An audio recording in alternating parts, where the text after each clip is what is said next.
Welcome back, brothers, to Amalur. Tonight we're diving into the lore of the Warp Change Primarch, which is now perhaps the strongest Primarch. Before we get into the madness, be sure to like, comment any videos, topics you want to see in the future. Be sure to subscribe from the Emperor. I want to thank you guys for support. I've been killing it like always. Now, let's get into the video. Terror still burned, not with the clean fire of purification that imperial sermons would later pretend, nor with the noble blaze of sacrifice cast in gold leaf upon cathedral vaults, but with the ugly and enduring combustion of a world broken open by civil war so vast that language itself seemed too frail to contain it. Continents lay beneath veils of drifting soot and chem ash. Hive shells stood split and blackened, their upper reaches gnawed away by bombardment, their lower reaches choked with the dead. Palace walls that had once been spoken of as eternal now wore the wounds of artillery and macro shell impact, like stigmata carved into marble by titans. Above the throne world, the void remained crowded with the wreckage of empire. Hulks drifted in silent procession. Destroyers and grand cruisers, once proud with Aquilas and legion heraldry, had been reduced to tumbling reliquaries of flame, scored metal, and frozen corpses. The heresy was over, men said. The traitor war master was slain. The emperor endured. That was the word the age chose, and like so many words of that bleak millennium, it reeked of compromise dressed in sanctity. The emperor did not rise from the blood-drowned victory upon terror to lead his species onward into some harder but brighter dawn.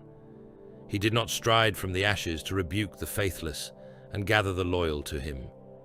He endured, nailed to unlife upon the golden throne, a carrion god before his own apotheosis, fed with sacrifice and prayer, while his dream curdled around him into bureaucracy, fanaticism, and fear.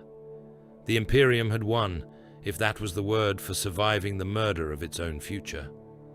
The Great Crusade was dead. Its language still existed, its banners still hung in torn galleries, its statues still rose above parade courts and processional roads, but the animating spirit had already begun to rot within the shell. Reason was giving way to ritual. Secular ambition was collapsing into shrine smoke and oath. Parchment. Remembrance was being hammered into doctrine before the blood had even dried upon the stones. This was the world that remained for the Emperor's surviving sons. Some stood visible in the ruin. Rogel Dawn remained upon terror, gaunt with grief and rage, a lord of siege and stone trying to impose order upon a victory so hideous it mocked the very notion. Robuta Guilliman, out in the wider reaches of the Imperium, set his formidable will to the salvaging of empire, binding worlds and laws into structures that might survive the long night to come. Lionel Johnson had his own legends cast around him in iron and secrecy. Lehman Russ still stalked memory as a king made hunter, a blade not yet sheathed. Others had vanished by degrees, or broken, or passed into stories so wrapped in myth that truth and devotion could no longer be cleanly separated. And then there was Corax, not the most celebrated of the loyal sons, not the most beloved by remembrancer or lordly court, not a figure around whom the Imperium could easily build its grand stained glass lies. He did not lend himself to pageantry. He had no taste for triumphal procession, no natural kinship with the pomp by which empires flatter themselves. He belonged to shadow, to sudden violence, to the silence before the throat was opened and the tyrant dragged screaming from his throne. Even at the height of the Great Crusade, the Raven Lord had seemed less like a prince and more like a sentence waiting to be carried out. Yet in the aftermath of the heresy, when so many names were hammered into legend, his absence grew larger with each passing year. Not because he had died before the eyes of his sons in some final tableau of sacrifice, not because he had been interred in official memory with all the neat certainties the Imperium prefers. He became haunted precisely because he did not fit. He lingered at the edge of record, in campaign scraps, in half-recalled testimony, in Raven Guard oaths spoken where Administratum quills could not hear them, in the muttered unease of those few who understood that some vanishings are more terrible than martyrdom. To ask what became of Corax was always to ask the wrong question first. The Imperium, in its sickness, prefers disappearance to transformation. An absence is manageable. A sealed archive is easier to sanctify than a truth that crawls and breathes. Men ask where he went, as though a charting of stars and warp routes might answer anything that matters. They ask when he departed, which fleet carried him, which year marked the last sighting by mortal eyes. Such questions are not useless, but they are the lesser questions, and lesser questions are often the veil behind which greater horrors crouch unseen. The true matter is not where Corax went after the Heresy. It is what the Heresy did to him before he ever passed into the madness beyond the veil. It is what was already broken inside the Lord of Shadows, while terror still smoked and the Imperium still dared to call its survival a victory. There is no clean truth in the 41st millennium. There is only fracture. A campaign report survives, and within it, one sentence has been scratched out by a later hand. A veteran speaks before he dies, and the words are remembered by a grandson who confuses half the names but never forgets the terror in the old warrior's eyes. A chapter keeps its own dead in chains of memory and blood, preserving what the wider Imperium would burn as inconvenient. A fragment from a librarium vault names a battle that no official archive admits ever occurred. A traitor curse, spat in bitterness from the mouth of a dying heretic, contains more honesty than 100 illuminated histories penned for the High Lords.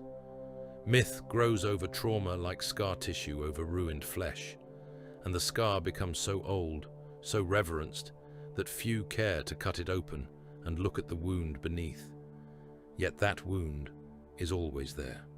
It throbs beneath every canonized, lie beneath every pious mural, beneath every solemn declaration that the Emperor protects, and that his sons were all either saints, monsters, or dead. Corax has been all three, depending upon who was permitted to speak. The Raven Guard were not made for glory in the simple sense. They were not a legion of bright pennants and open field dominion, though they could wage such wars when necessity demanded. Their truest genius lay elsewhere. They were shaped by deprivation, sharpened by loss, and perfected in the bitter knowledge that a weaker force survives not by fair contest, but by treachery turned righteous. They learned to break supply chains instead of merely armies. They learned to kill commanders in the dark and let great hosts die leaderless at dawn. They learned sabotage, infiltration, misdirection, the patient art of becoming not absent, but unnoticed until the blade was already at the throat. This did not make them lesser. It made them feared by those who still clung to the childish fantasy that war could be noble if only it was visible enough. The sons of Corax did not mistake spectacle for virtue. They knew too well that humiliation is often the mother of survival.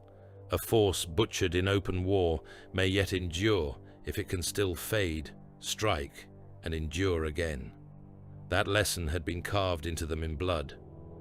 For Corax himself, the roots of it went deeper still. Of all the Emperor's sons, there was something unusually human in his ideals, though human in that age was no simple or gentle thing.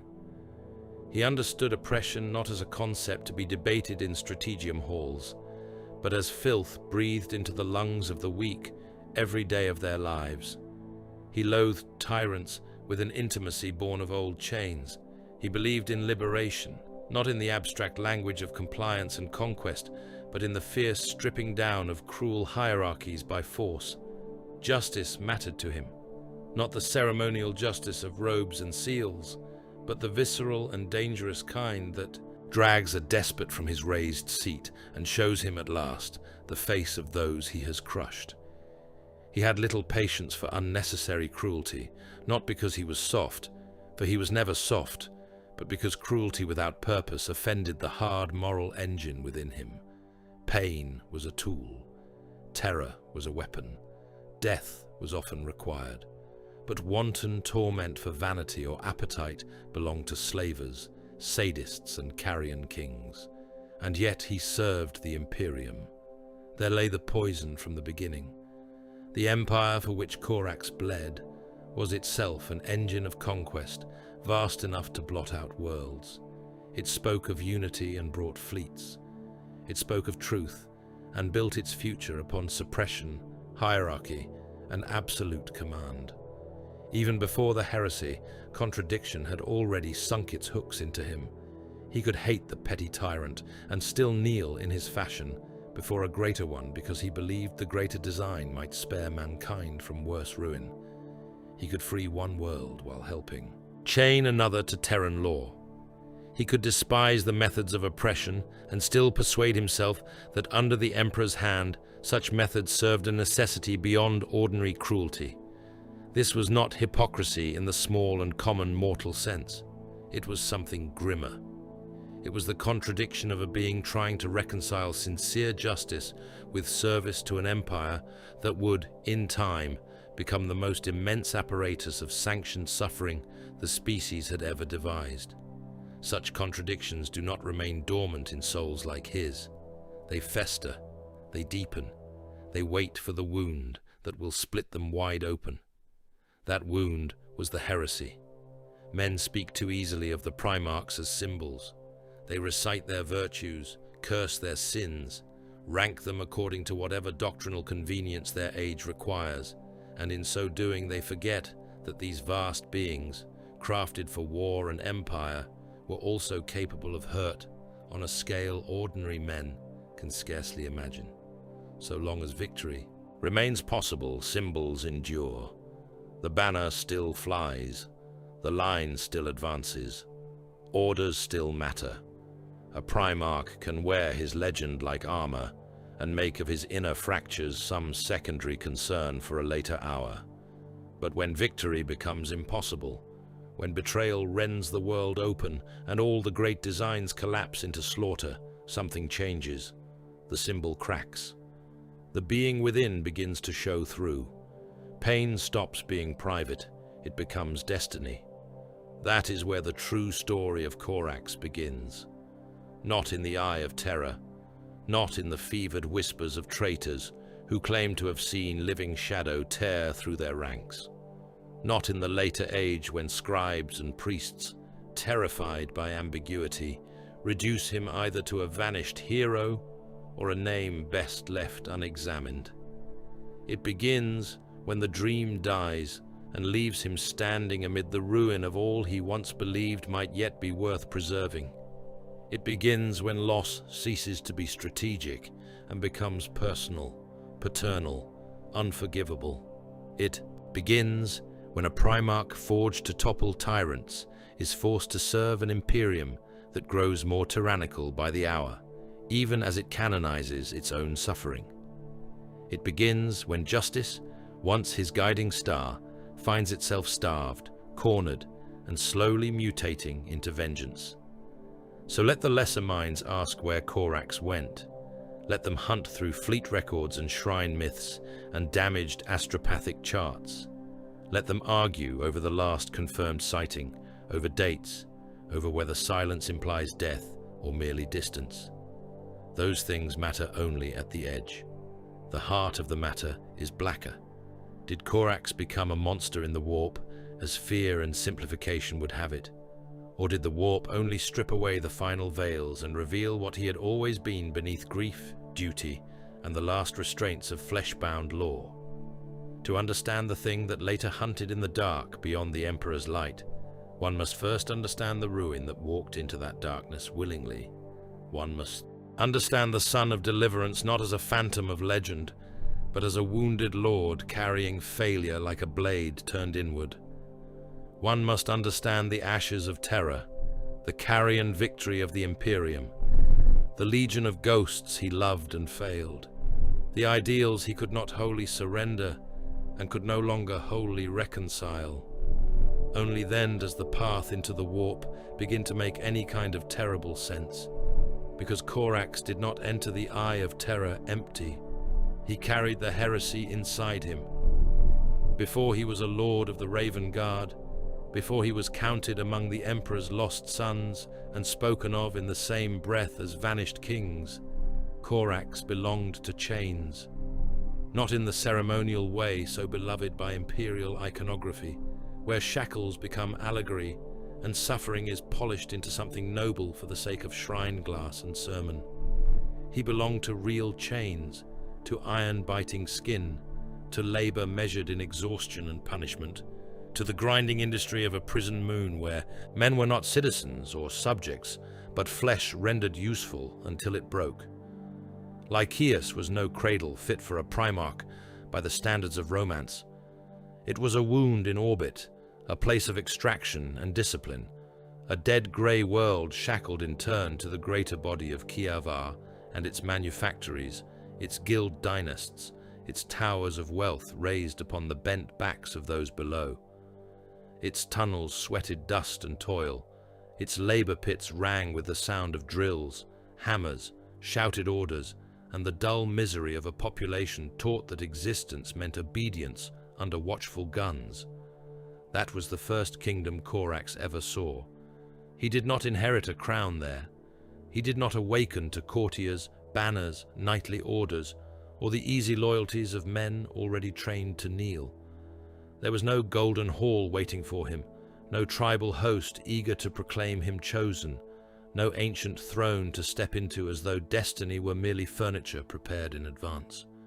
He came into a world where authority wore the face of the overseer and the jailer, where the law was a baton, a ration cut, a public execution, a warning screamed down a shaft mouth while the prisoners listened and lowered their heads.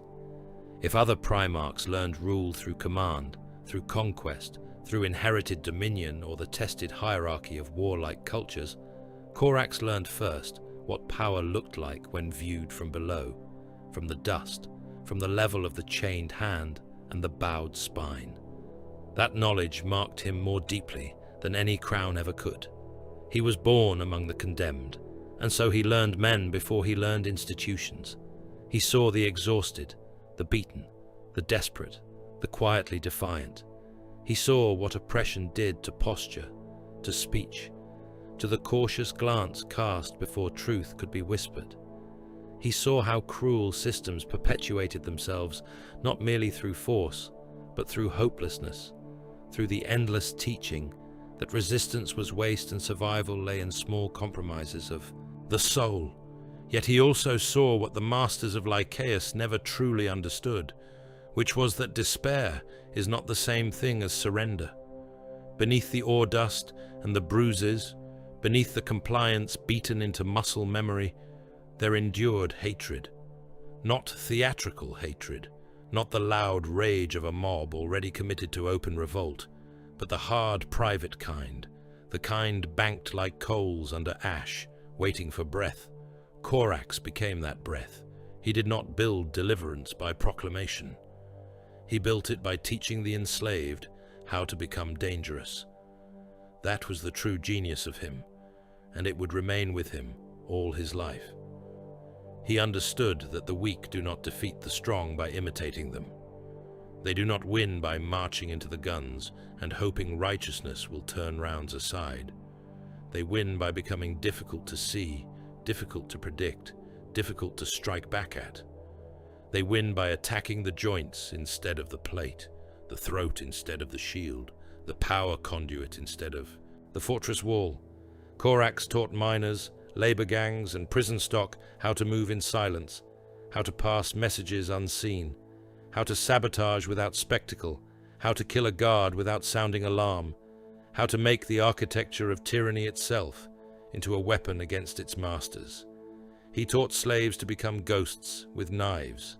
There was no vanity in it, no appetite for mystique for its own sake.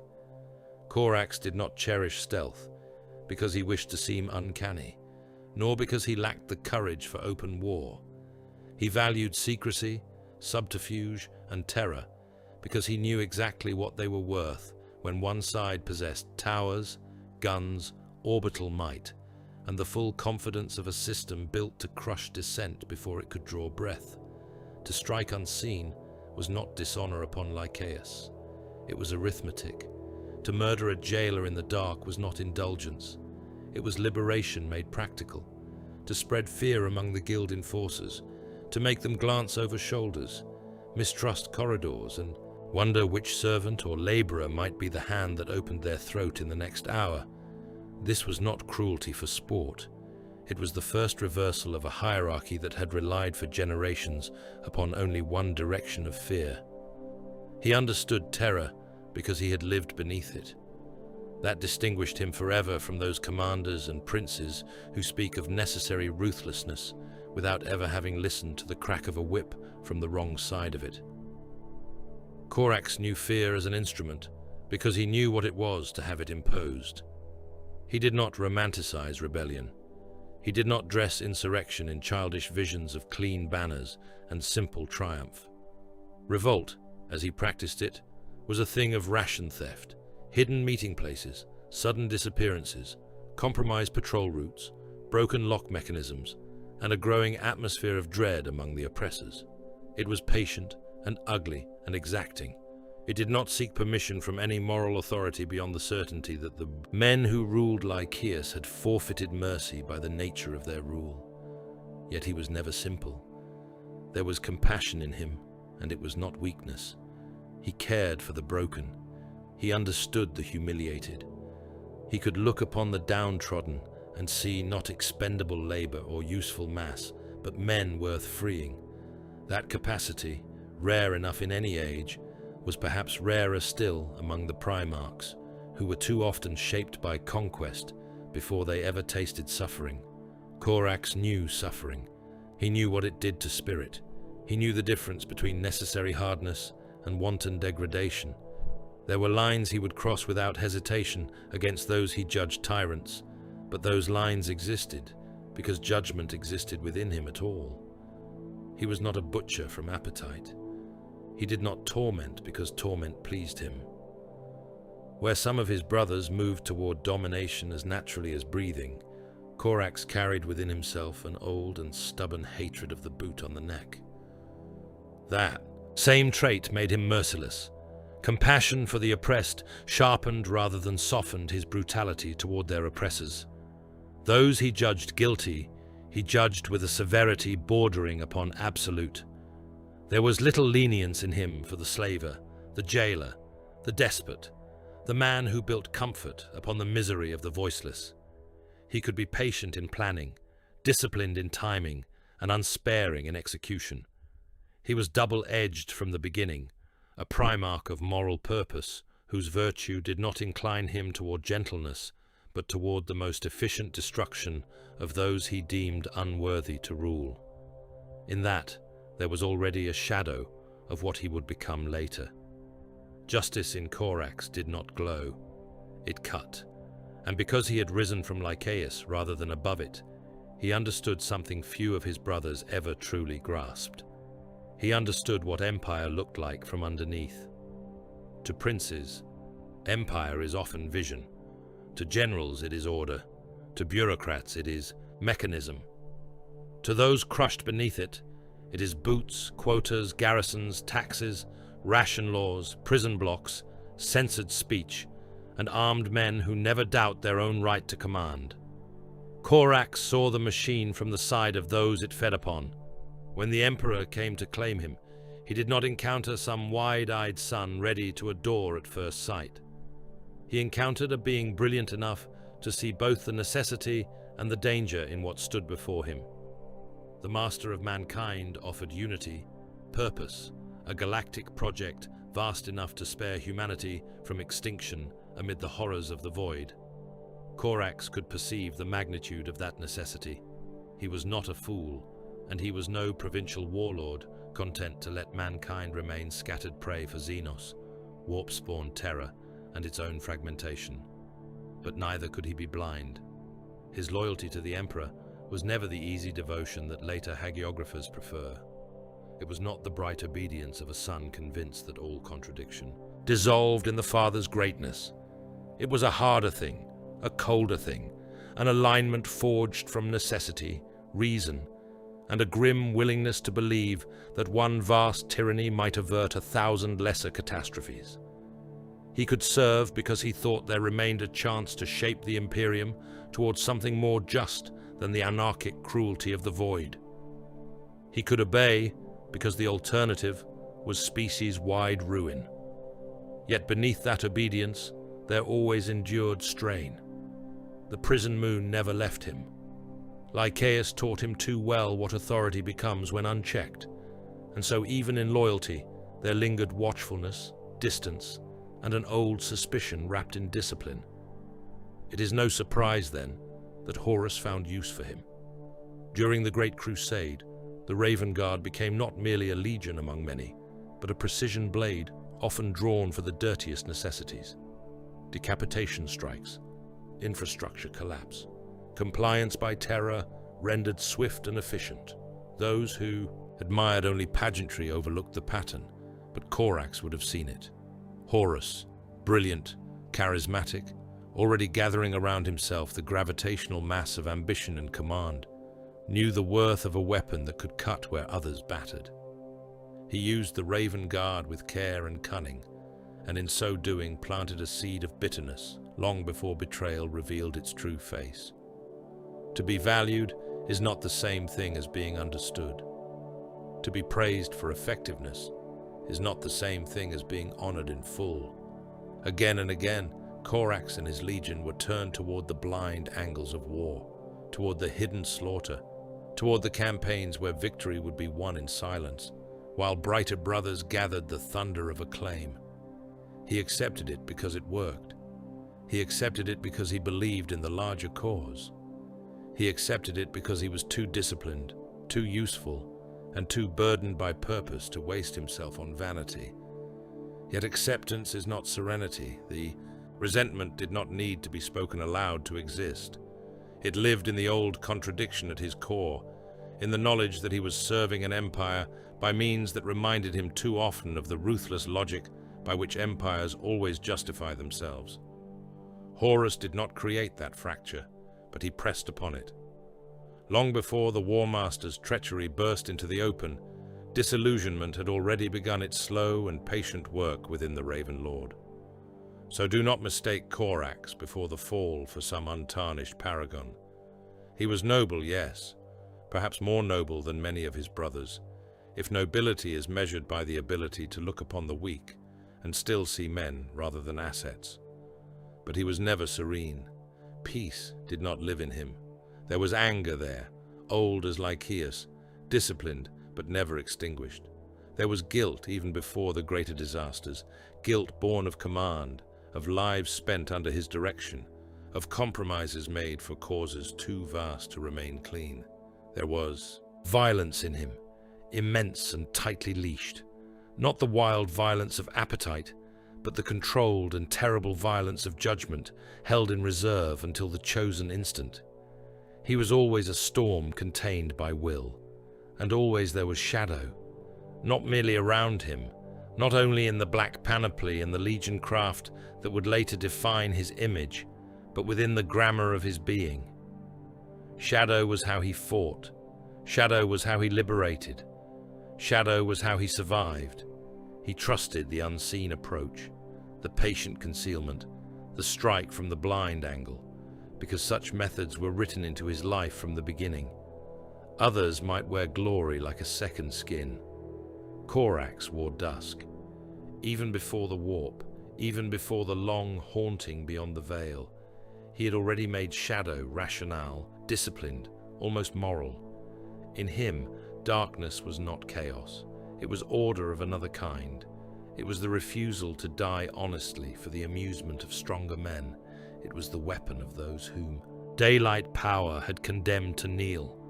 That mattered more than the Imperium ever truly understood. For a figure such as Corax was never destined to become radiant in the way Imperial memory most prefers. He was never going to be the smiling conqueror, the enthroned lawgiver bathed in adoring light, the saintly warrior prince whose image comforts the weak. There was too much prison dust in him, too much knowledge of chains, too much disgust for facile authority. too much intimacy with fear, and how it may be turned against those who deserve it. He was born not for illumination, but for exposure, not to adorn empire, but to punish the wickedness empire could not always admit within itself. From the first, he was a creature of dusk, of justice sharpened into retribution, of moral purpose expressed not through glory, but through the terrible efficiency of the hidden blade. And when the age darkened around him, as all ages do in the end, such a being was never going to blaze like a saint. He was always going to become something the light could not contain.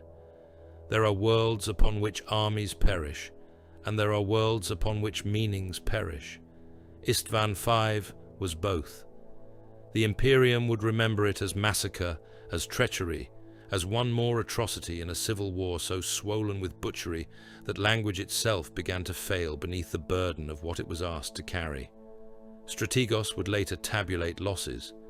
Archivists would catalogue forced dispositions, deployment errors, reinforcement timings, and the sequence of betrayal, as though the horror might be mastered by ordering it into columns. Remembrancers who survived the age would speak in fragments of black sand, of gunfire beneath a bruised sky, of brotherhood dissolved in blood and screaming static. Yet none of those records, however solemn, however detailed, ever touched the true obscenity of that place. Istvan V was not merely the grave of tens of thousands of transhuman warriors. It was the place where the old lie of the legions died. It was where trust was not wounded, but disemboweled. It was where command ceased to mean coherence, where loyalty was answered with encirclement, where the noble image of the Great Crusade was dragged into the ash and stamped until its skull broke open. For Corax, it was the world upon which idealism was murdered and left unburied. The Raven Guard had come to Istvan as sons of the Imperium, battered by the widening storm, yet still moving within the old grammar of duty. Horus had revealed his treason. The galaxy had already begun to split along lines of oath and ambition. Yet even then, there remained among the loyal some residue of structure, some belief that the old bonds still retained force enough to shape a battlefield into something comprehensible. Orders had meaning. Allied legions still meant support. Reinforcements still meant relief. A drop assault still carried the logic of war rather than the logic of ritual slaughter. Even on the edge of civilizational collapse, some bones of the old order endured. Istvan broke them all. The descent itself possessed the familiar violence of legion war, the shriek of engines, the pounding rush of atmospheric burn, the violent certainty of warriors hurled from orbit into fire. Corax and his sons came down ready for the brutal arithmetic of compliance turned inward, for the hard business of destroying traitors who had already stained their names black before the throne. What awaited them was worse than battle. Battle presumes opposition. Istvan offered orchestration. It offered a killing ground prepared not merely with fortification and hostile guns, but with false expectation, with faith weaponized against the faithful, with brother legions placed as bait and blade within the same design. On that black and broken world, treachery did not merely strike from the front. It unfurled from every side at once, a trap vast enough to swallow whole bloodlines of war. The first moments of revelation must have felt almost unreal, as such moments always do. Not because the senses fail, but because the mind recoils from understanding too quickly. Signals fractured, vox channels filled with contradiction, requests, denials, screams, static bursts, broken invocations to command authority already turning to carrion. Gunships burned from the sky beneath what should have been friendly patterns of fire. Armor columns shifted in impossible ways. Legion markings once read as kinship became targeting runes. The sons of the Emperor opened fire upon the sons of the Emperor, and in that instant the Great Crusade ceased to be a project and became a corpse. Corax saw it. Whatever histories later soften with abstraction, Whatever chapter cults or imperial dogmas simplify for the sake of endurance, the truth remains that Corax stood amidst the annihilation of his legion and watched betrayal flower with such totality that survival itself became a mutilation. Ravengard fell all around. Him, not in the clean attrition of honorable war, but in layered murder, shelled from prepared lines, butchered in crossfire, hacked apart in close quarters by warriors whose armor still bore the proud heraldry of brotherhood. The black of his son's plate vanished beneath blood, mud, and the ugly red glow of plasma wash. Assault formations dissolved into pockets of resistance. Squad channels became death rattles. Officers died before orders could pass. Whole companies were erased so swiftly that even transhuman reflex could not purchase meaning from the carnage. There are losses one may avenge. There are losses one may memorialize. And there are losses so complete that they remake the survivor in the very moment of their occurrence. Corax was remade there. This matters because too many speak of Primarchs as though they are immune to the inward consequences of catastrophe. They imagine these gene-wrought lords can look upon any scale of death and process it as logistics elevated by sorrow. Such thinking is the refuge of those who have never understood what the Primarchs truly were. They were not mere war engines. They were fathers to their legions, symbols to their sons, magnified beings whose capacities for wrath, shame, loyalty, and grief exceeded human measure, just as their strength did. To see the Raven Guard carved apart upon Istvan was not for Corax some professional setback, not a campaign turned unfavorable, not even simply a betrayal by allies. It was the destruction of a living inheritance. It was a father forced to watch his children fed into a machine built from lies he had chosen to believe. No wound he took in flesh that day could compare, and amidst that apocalypse came Lorgar. There was justice in the meeting, or what should have been justice. The Lord of the Word-Bearers, architect of corruption, priest of poisoned revelation, stood before the Son of Deliverance upon a world where all pretense had already been burned away. Corax struck, at him with the fury of a being who had at last been given shape for all his outrage. Not merely battlefield hatred, not merely strategic necessity, but the full force of betrayed brotherhood and slaughtered fatherhood drove him then. The encounter has often been reduced by lesser chroniclers to an episode of martial prowess, as though it were one more duel to be admired in the abstract, one more crossing of Primarch blades beneath a sky swollen with ruin. Such tellings miss the truth. Corax did not nearly kill Lorgar in triumph. He nearly killed him in need. That is the more terrible thing. In that moment, with his legion dying by the thousands, and the old order of the Imperium collapsing into visible monstrosity all around him, Lorgar's death would not have been mere victory. It would have been catharsis. It would have been one clean act in a day built entirely from obscenity. It would have been the only answer left available to a Primarch whose world had been ripped open and filled with screams. To tear the life from Lorgar then would not have restored the Raven Guard. It would not have undone the trap, or raised the dead, or stitched shut the split heart of the Imperium. But it would have meant something. It would have proven that treachery could still be met by judgment sharp enough to draw blood from its source. He was denied even that. Konrad Curze intervened, and the symbolism of it is almost too exact for mortal taste. The Night Haunter, another son of darkness, another creature of fear turned into method, came between Corax and the vengeance he had earned. The blade did not fall where it should have fallen. The sentence was interrupted. The Son of Deliverance, who had dragged tyrants from shadow to execution all his life, found himself forced back into the very element from which he had risen, not as master this time, but as exile. Curze did more than save Lorgar's life in that instant. He robbed Corax of the one act that might have given the Massacre even a shred of savage equilibrium. He condemned him to unfinished rage. This is why Istvan never ended for Corax. Had he slain Lorgar there, the wound would still have remained vast, perhaps unbearable, but it would have possessed closure of a sort. Betrayal would have drawn payment in Primarch blood. Instead, fate, or cruelty masquerading as fate, denied him. He was not permitted vengeance. He was permitted only retreat. Forced back into shadow, driven from the brink of red recompense, he had to watch the day continue its work of mutilation, while the object of his wrath survived to poison the galaxy further. It is difficult to imagine a more perfect cruelty for one such as him. A warrior of retribution, denied the retribution. A lord of shadows, hurled back into concealment, not by triumph of method, but by necessity and loss. A brother betrayed, prevented from even balancing the scales with one killing stroke.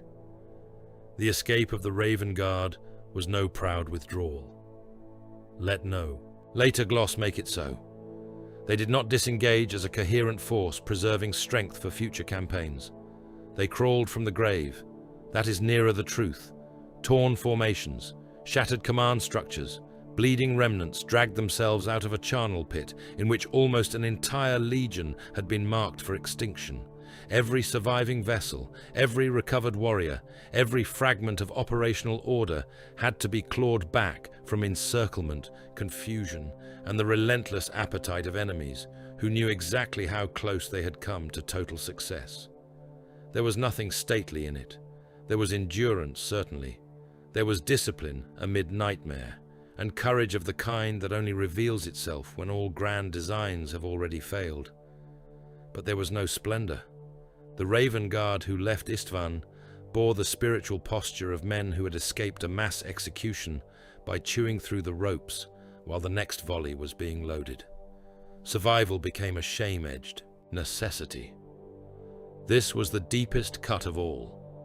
The legions had once spoken the language of brotherhood, with enough conviction that even their rivalries still moved within a broad framework of common purpose. Istvan murdered that innocence to the last bone. After that world, Corax could never again look upon the idea of fraternal Primarch unity without tasting ash. Horus had not merely rebelled. Fulgrim, Perturabo, Angron, Mortarion, Lorgar, Kurz and their hosts had not merely chosen another allegiance. They had demonstrated that the old bonds meant nothing before appetite, grievance, ambition, and spite. They had taken the emotional architecture of the Imperium's first family and used it as kindling. Whatever private hopes Corax may once have retained that some remnant of mutual recognition still endured among the Emperor's sons died upon those black sands. From that point onward, brotherhood became memory, and memory curdled into accusation. So too did war itself change for him. Before Istvan, victory could still be conceived in the old sense. Hard-won, blood-soaked, compromised perhaps, but real. A campaign could be completed. A world could be brought to heel or rescued. A rebellion could be crushed. A strategic objective could be secured within some broader design still worth serving. After Istvan, Corax no longer fought for victory as men ordinarily mean it. He fought as grief weaponized. Every strike after that world carried the pressure of a bereavement too immense to resolve. Every tactical calculation was haunted by a grave field. Every act of ruthlessness drew energy from the same furnace in which his legion had burned. He did not cease to be disciplined. He did not become a frothing beast of vengeance in the crude style of lesser men. What happened was worse. His grief found structure. His pain learned doctrine. His mourning became method. And because it became method, it endured. The shadow of Istvan never left him. It followed him through. Every later silence, every self-accusation, every brutal necessity he embraced in the name of preserving what remained. It lurked behind the desperate gene work that would bring him fresh shame. It stood at his shoulder in the seclusion that followed, whispering of sons he could not save, and brothers he should have slain. It sharpened his hunger for punishment, until punishment and self-punishment ceased to be cleanly divisible. The grave world remained with him, not as recollection, but as a living condition. Some men survive a massacre, and spend the rest of their lives remembering it. Corax survived Istvan and spent the rest of his becoming carrying it as an internal country of the dead. This is why one must be careful when speaking of the warp. The lazy mind imagines the Empyrean as a place that manufactures monstrosity from nothing, as though men and primarchs enter it whole and emerge altered only by external malignance. That is a comforting error. The warp corrupts, yes. It tempts, distorts, amplifies, and devours. But it is also a realm that feeds upon what history has already carved into the soul. It does not always invent the wound. Often it finds it open, festering, hungry, and simply teaches it how to breathe. When Corax later vanished into that screaming dark, he did not go as an unmarked sun seeking new form.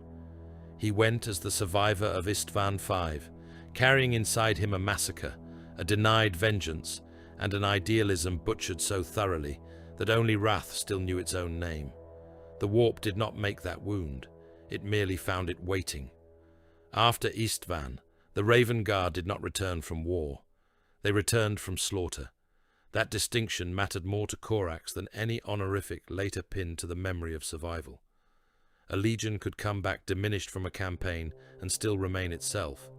It could lose companies, captains, ships, and banners, then restore its strength through time, discipline, and the grim replenishment by which the Adeptus Astartes had always endured the attrition of empire. But the Raven Guard that limped from the black ruin of the drop site massacre was not merely reduced, it was gutted.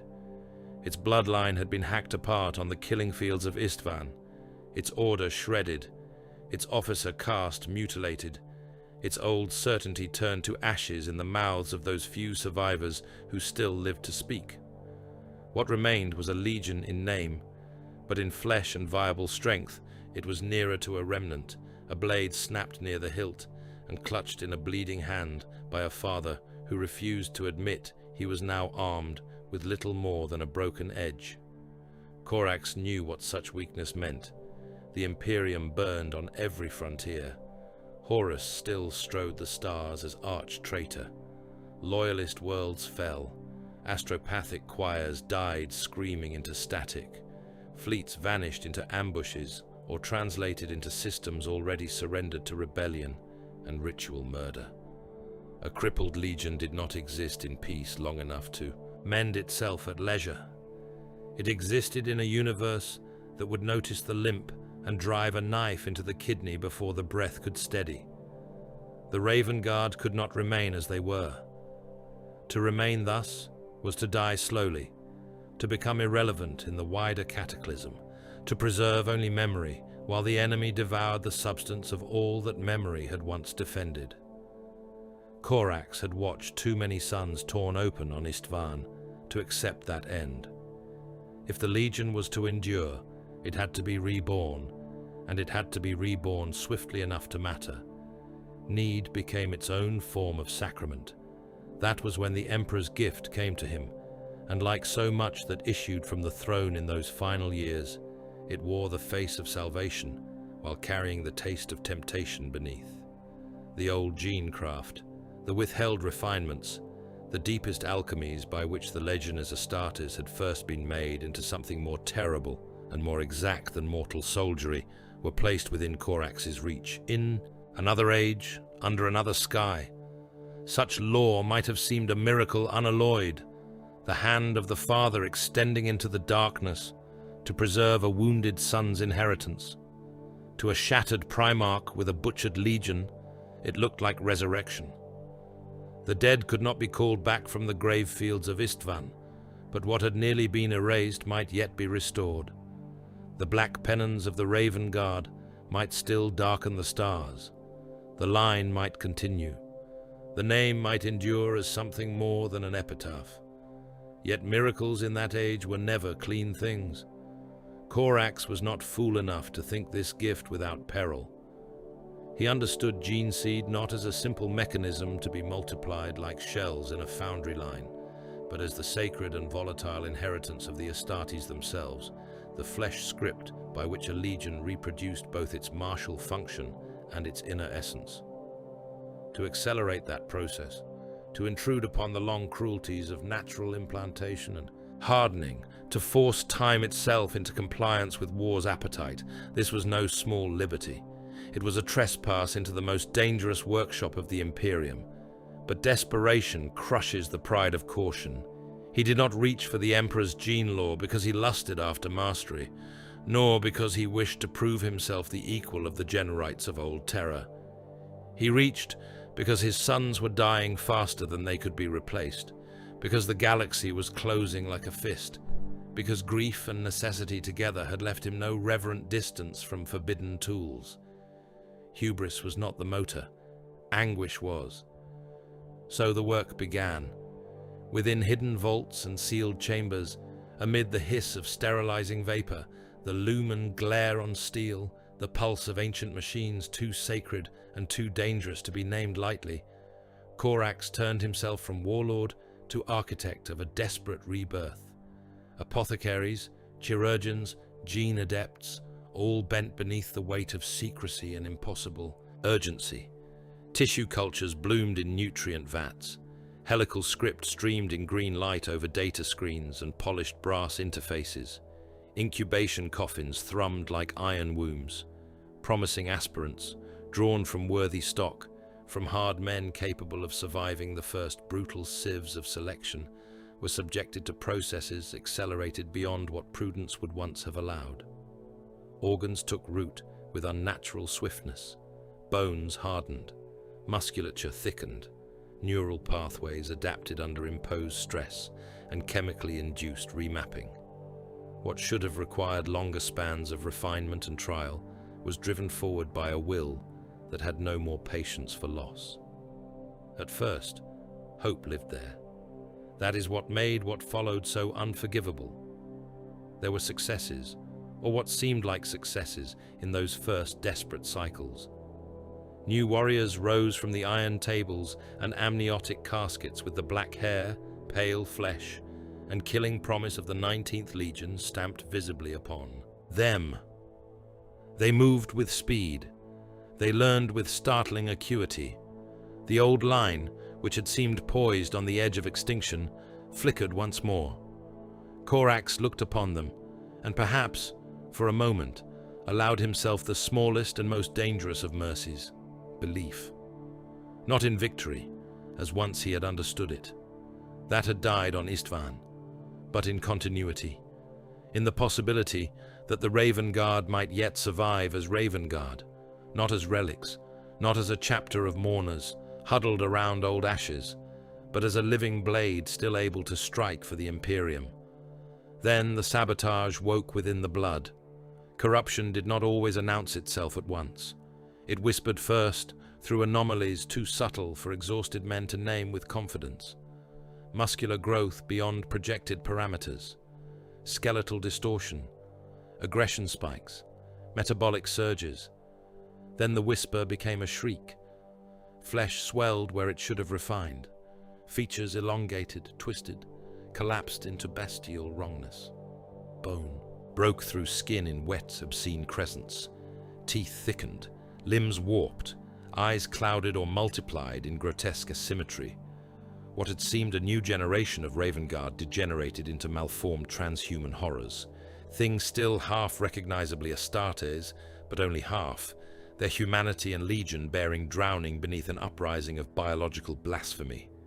The carefully wrought sons Corax had sought to raise became parodies of his gene line, ravenous and agonized creatures, in whom the noble architecture of the Adeptus Astartes had been vandalized at the level of essence.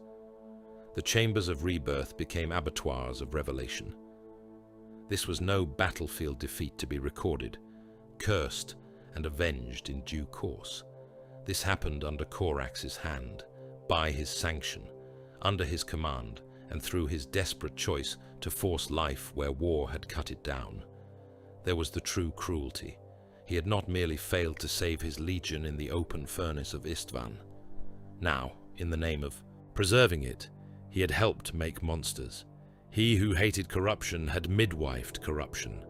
He, who had once taught slaves to become liberators through shadow and discipline, had now presided over the birth of brute flesh nightmares that knew only pain, hunger, confusion, and the dim, broken instincts of warriors trapped in bodies that had betrayed them. There are few agonies more corrosive than paternal responsibility where horror blooms. Rage had sustained him through the massacre. Rage is clean in its own savage way. It gives the mind an enemy outside itself.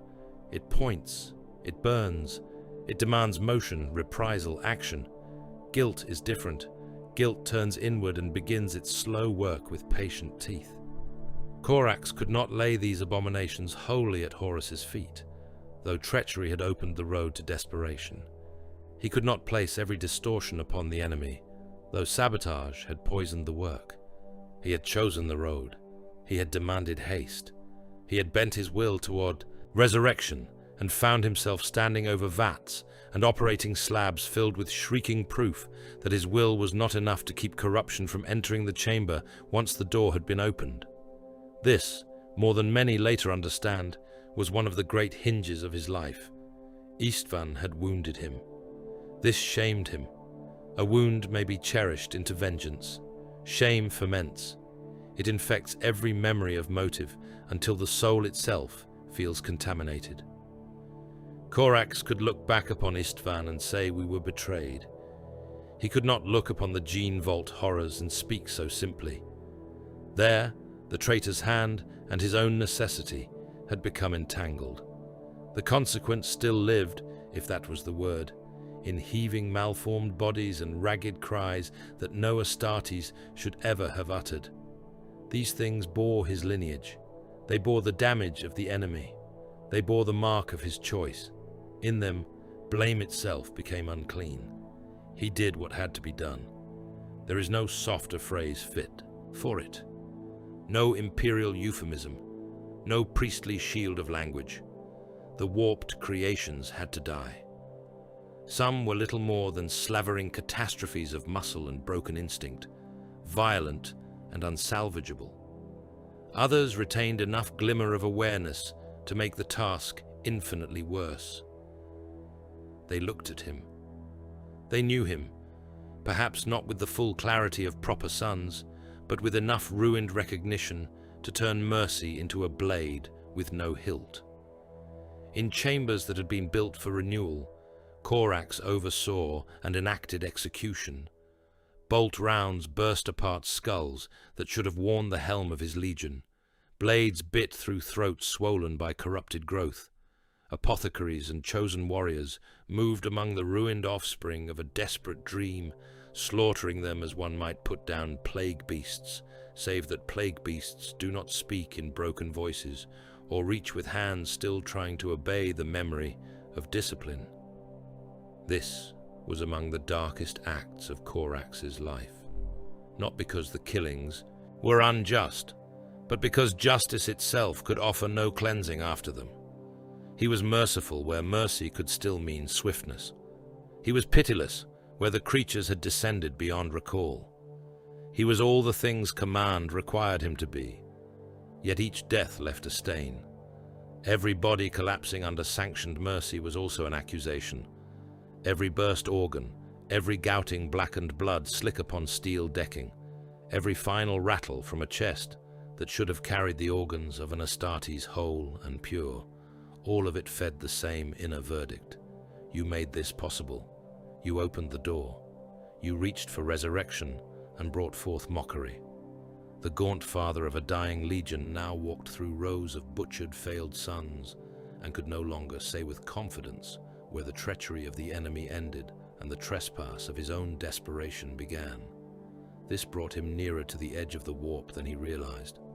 Not in sorcery, not in devotion.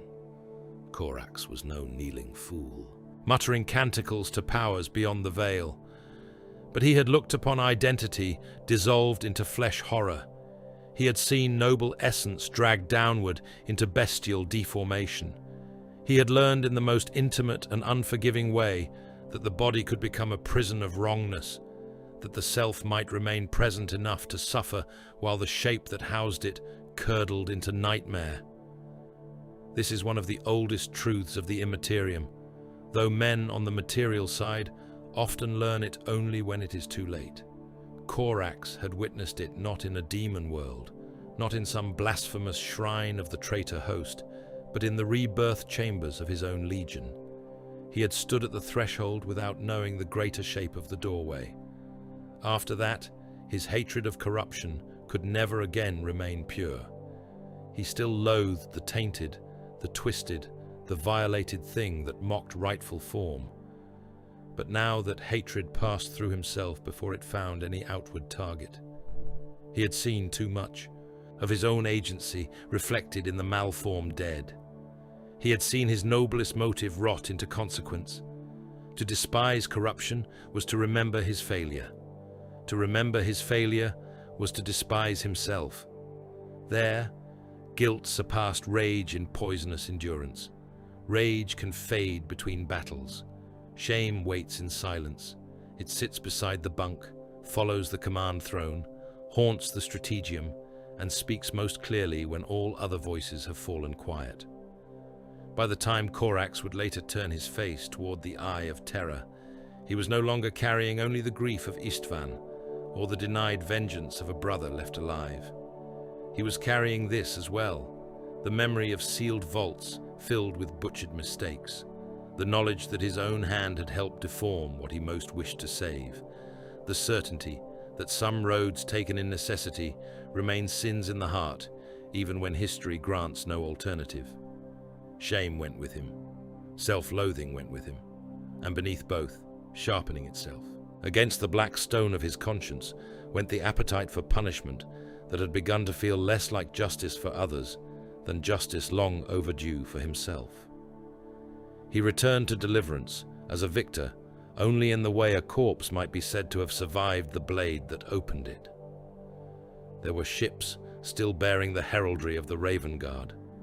There were captains who yet lived, warships that still answered command, battle brothers who still knelt when he entered the strategium and spoke his titles in voices disciplined enough to conceal the ruin beneath. The Legion had not been extinguished.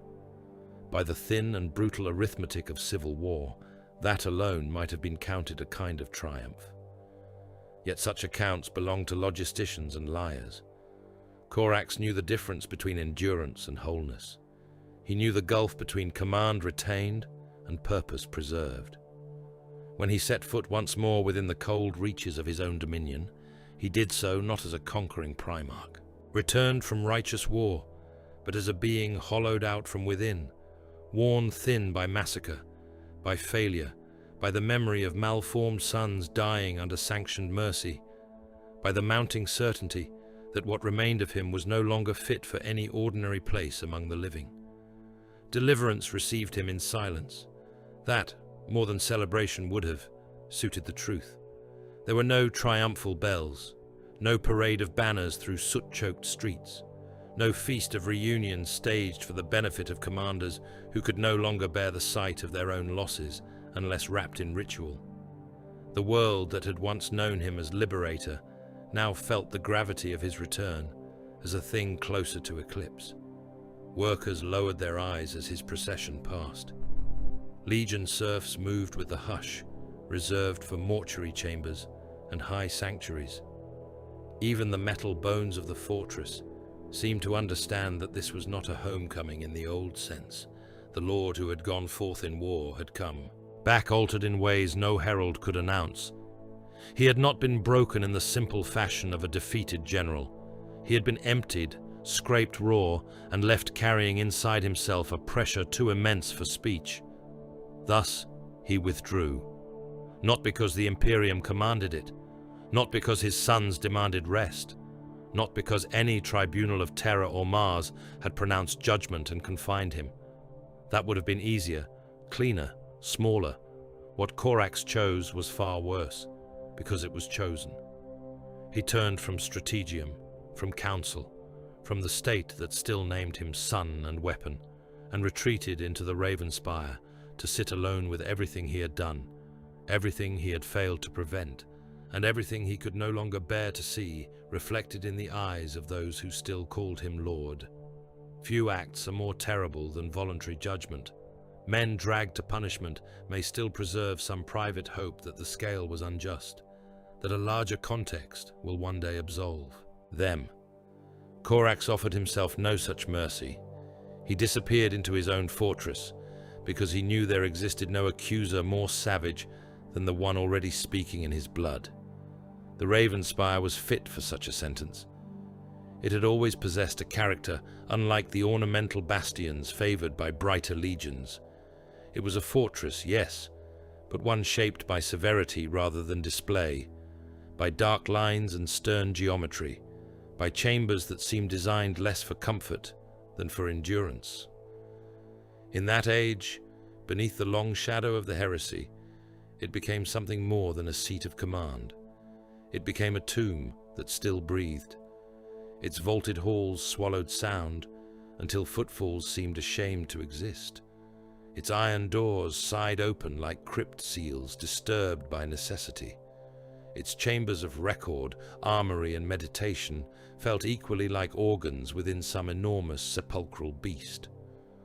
Lumen strips cast pale and funereal light along walls, black as void glass. In those corridors, silence was not absence. It was a presence. It waited, it listened, it judged.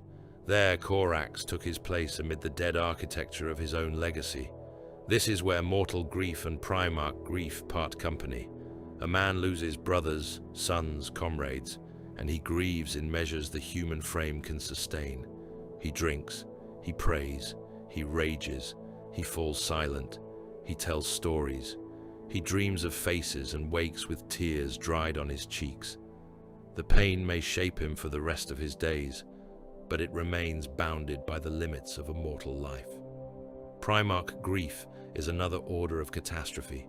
What breaks inside such beings does not remain private. It swells until it acquires meaning beyond the personal. It becomes obsessive, symbolic, fate-bearing. A hurt in a Primarch can alter the conduct of legions, the destiny of worlds, the tenor of entire epochs. Their emotions are not merely greater in volume, they are more consequential by nature. When a Primarch mourns, he does not simply remember, he reorients reality around the wound. So it was with Corax in his seclusion. He was not merely grieving the Raven Guard dead of Istvan, though they haunted every quiet interval.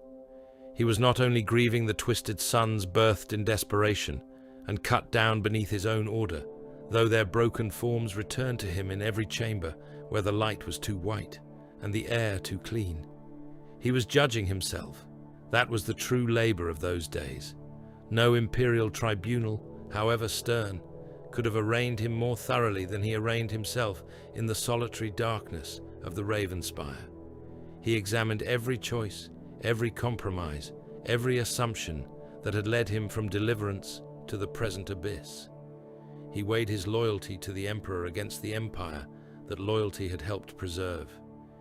He held Istvan in one hand and the gene chambers in the other, and found guilt in both. He measured rage against shame, and discovered shame the heavier burden. There was no rest in it. To outside eyes, withdrawal can resemble healing. A commander vanishes from the councils of war, and men assume he seeks recovery. That silence serves as balm. That time alone in a fortress of one's own bloodline might somehow stitch close the rents carved by war. But this period in the Ravenspire was no convalescence. It was internal unmaking. Corax did not retreat to mend. He retreated to strip away what still remained intact enough to offer him the lie of continuity. One by one, the old certainties were taken down and examined in the cold light of his conscience. Brotherly trust, destroyed. Faith in the clean necessity of the imperial design, corroded. Confidence in his own judgment as father and lord, poisoned. Hope that duty alone could sanctify means and consequence, shattered. What remained after such an inventory was not peace. It was a darker kind of clarity. He had become, in his own eyes, a contradiction too grave to resolve. The liberator had served empire. The enemy of tyranny had obeyed a master whose dominion already cast too long a shadow. The father of a legion had led that legion into massacre. The guardian of pure blood and ruthless discipline had presided over grotesque corruption in the very chambers meant for rebirth. Even his methods, once moral to him because they served the weak against the strong, now tasted different in memory. The shadow that had once been a shield and weapon of justice seemed in those months to gather around him with less innocence. Not because he believed himself fallen to some outer darkness, but because he could no longer separate the shape of his old virtues from the wounds through which those virtues had curdled into instruments of pain. The hidden blade had always cut cleanly in theory. In practice, it had carved a path through betrayal, atrocity, and his own unforgivable necessity. What words he spoke in that year and a day few living ever knew. The Raven's Spire was not generous with witnesses, and the 19th Legion had long understood the value of silence as both shield and oath. Yet one word endured, one utterance carried through the generations, with a weight too severe to be mere ornament. Nevermore. No word could have suited him better, nor struck more coldly against the stone of that hour. It was not simply refusal, it was renunciation. Nevermore to the old illusions of return, nevermore to the hope that he might step back into the stream of imperial life as though seclusion had been a pause rather than a threshold. Nevermore to simple sonship, to ordinary command, to the thought that some future victory could restore the shape of what had been lost. In that single word, there was finality, grief, weariness, contempt, and something like self-sentence. Only a being who had already decided that no common road remained open to him could speak thus and mean it. By the end of that long confinement, departure had become inevitable. He did not leave as a man expelled. No decree cast him out. No brother. Primarch stood at the gates to banish him into void and legend. The choice was his, and because it was his, it carried all the terrible dignity of chosen damnation. Deliverance had given him birth in chains and later in revolt. Now he walked from it as one might walk from a sepulchre, not healed, not absolved, but sharpened by judgment into a purpose too black to name anything so bright as hope. The path before him was not the path of restoration. It was pilgrimage, though not of the pious kind the ecclesiarchy would later celebrate in fools and martyrs. It was a pilgrimage of vengeance and perhaps of self-annihilation, a road into regions where traitor primarchs lurked behind armies, rituals, demon worlds, and all the blasphemous distance that ordinary war could not easily close. He went to hunt, but even that word is insufficient if spoken lightly. Hunting suggests pursuit with expectation of kill, a sequence of spore, ambush, and final triumph. Corax's purpose had grown, stranger than triumph. It is possible, perhaps even likely, that he no longer sought victory in any form recognizable to sane men. The traitor primarchs deserved death, certainly. Lorgar above many. Curs, if fate still permitted. Others, if the stars granted meeting. Yet beneath the appetite for retribution, there had begun to stir another impulse, darker and more intimate: absolution. Not forgiveness, for Corax was too severe to expect that. Not redemption, for he had ceased to believe in easy redemption long before. But perhaps a form of balance. Perhaps the endless pursuit of those who had ruined the Imperium and butchered his sons could serve as the nearest thing to a punishment sufficient for what he himself had failed to save and had later helped defile. That is the cruel magnificence of the choice.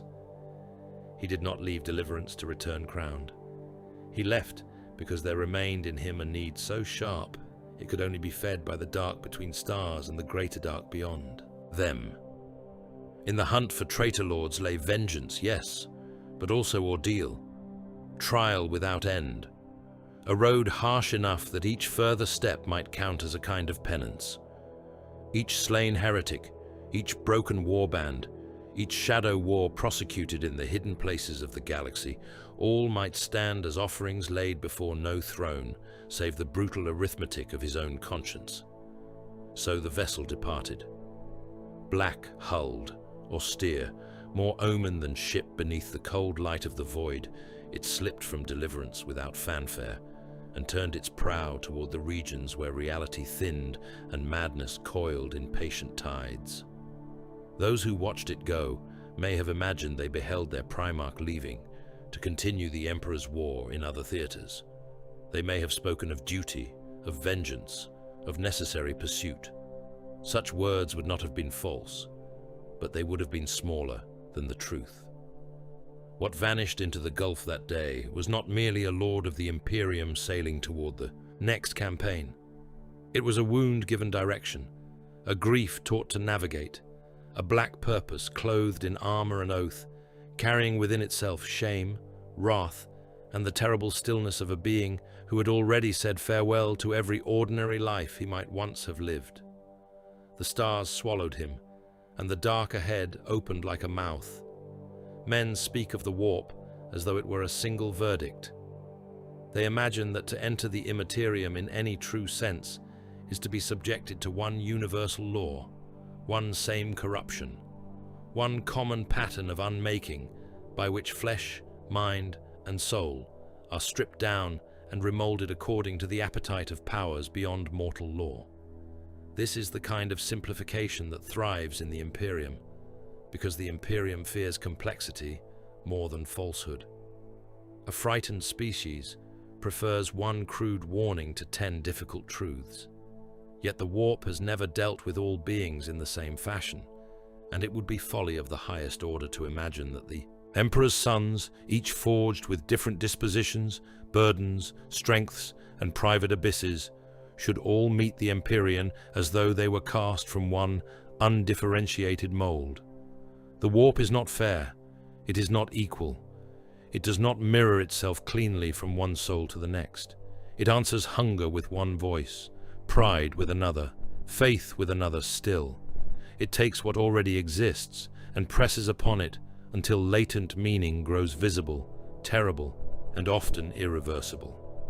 This matters more for Corax than many care to admit. By the time he turned his prow toward the Eye, he was not merely another Primarch entering forbidden regions in pursuit of vengeance. He was already a being shaped by concealment, by silence, by the use of dread as instrument, by the old justice of the hidden blade descending upon the powerful from a place they believed secure. Shadow had formed the grammar of his life from Lycaeus onward. His youth had taught him that survival belonged to the unseen. His rebellion had taught him that fear, properly directed, could be used to tear down cruelty rather than merely enforce it. His legion had become master of invisibility, sabotage, infiltration, and the warfare of absence. Even his deepest wounds had pushed him away from spectacle and toward interiority, toward silence, secrecy, and the long, dark work of judgment. This was not accidental ornament around his nature. It was his nature. That is why any account of Corax in the warp must begin by abandoning the lazy assumption that all Primarch entanglement with the Immaterium belongs in the same category. Magnus was always marked by explicit traffic with the forbidden. His path toward the warp was one of knowledge, power, arrogance, and psychic trespass, a road walked in the conviction that understanding could justify transgression. Lorgar approached the Immaterium through faith, through hunger for meaning, through the awful devotion of a soul that needed to kneel and finding no satisfaction in secular empire, sought revelation among entities that answer prayer with chains. Mortarian's descent carried the shape of bitterness, endurance, resentment, and spiritual contamination, bound up with his own hatred of sorcery and his eventual capitulation to a form of damnation he had once despised. In each of these cases, The warp entanglement is overtly theological, sorcerous, or poisonously metaphysical, in ways even the dimmest imperial catechist can recognize. The language of curse, pact, corruption, demonhood, and dark patronage fits them readily, because the roads they walked were openly pointed towards such ends long before their final ruin ripened. Corax is harder. He was no seeker after occult dominion. He did not yearn to master forbidden tongues or reshape the stars by force of will and ritual. He did not ache for gods to answer him. He did not bend the knee in search of revelation, nor cast his lot into the darkness, because his spirit required worship to feel complete. Even his departure into the regions beyond sane navigation carried no devotional shape. He went to hunt, to punish, perhaps to die by inches if punishment and death could be made one labor. There was no chapel logic in it, no sorcerous vanity, no ecstatic surrender to powers beyond the veil. If change came upon him there, and all signs suggest something did, then that change cannot be understood chiefly through the same language one would use for the demon prince, the sorcerer king, or the plague-chosen tyrant. Corax presents a more difficult question. Not worship, but affinity. That distinction is the black hinge upon which this matter turns. There has long been a tendency among lesser chroniclers to speak of the Primarchs as though they were simply superior generals, engineered from the highest artifice of Terran science, biological marvels clad in perfection, their greatness arising from genecraft, magnified beyond all prior precedent. Such descriptions are not wholly false, but they are insufficient. The Primarchs were never merely material beings, never only flesh arranged with impossible genius. Too much in their existence defies such poverty of explanation. Their charisma bent armies beyond ordinary command presence. Their symbolic force exceeded what biology alone can account for. The shock of their absence or corruption altered history, with a magnitude that often seemed to transcend logistics. Even in life, before the warp took some and the throne of memory consumed others, the Primarchs moved through the galaxy like archetypes clad in armor, each embodying not just a skill set, but a principle sharpened into personhood. This is not mysticism for its own sake. It is the only reading broad enough to fit the evidence. The Emperor did not make mere lords of war. He made beings whose essence sat somewhere between the material and the numinous, clothed in engineered flesh dense enough to stride battlefields and command empires, yet carrying within them something larger than anatomy. To speak thus is dangerous in the Imperium, where any language that approaches the metaphysical without ecclesiarchal sanction risks accusation. Yet the facts remain uglier than piety prefers. The Primarchs were too much, too potent in symbol, in emotional gravity, in psychic footprint, in destiny itself, to be explained only as magnificent transhumans. Something in them always exceeded the body. If so, then the Eye of Terror must be understood not merely as a place of temptation and corruption, but as a region where consensus reality is flayed away. Within the material universe, mass, time, biology, and the common structure of causation impose restraint. A warrior may be terrible, but he remains bounded by extension, weight, distance, and sequence. He must cross ground to kill. He must choose between silence and noise, according to the limitations of physical circumstance. He must inhabit a single body obeying recognizable law. The warp does not honor such restraint. It is not simply another environment, but a realm in which symbol has teeth, emotion acquires geography, and essential nature may become more immediate than flesh. The Eye of Terror is the wound where this unreality presses hardest upon the galaxy, and in such a wound beings are confronted not only by external demonic menace, but by themselves, stripped of the old masks provided by matter. That possibility is what makes Corax so unsettling. Consider what he already was before he crossed that threshold. A sun shaped by prison darkness and revolution.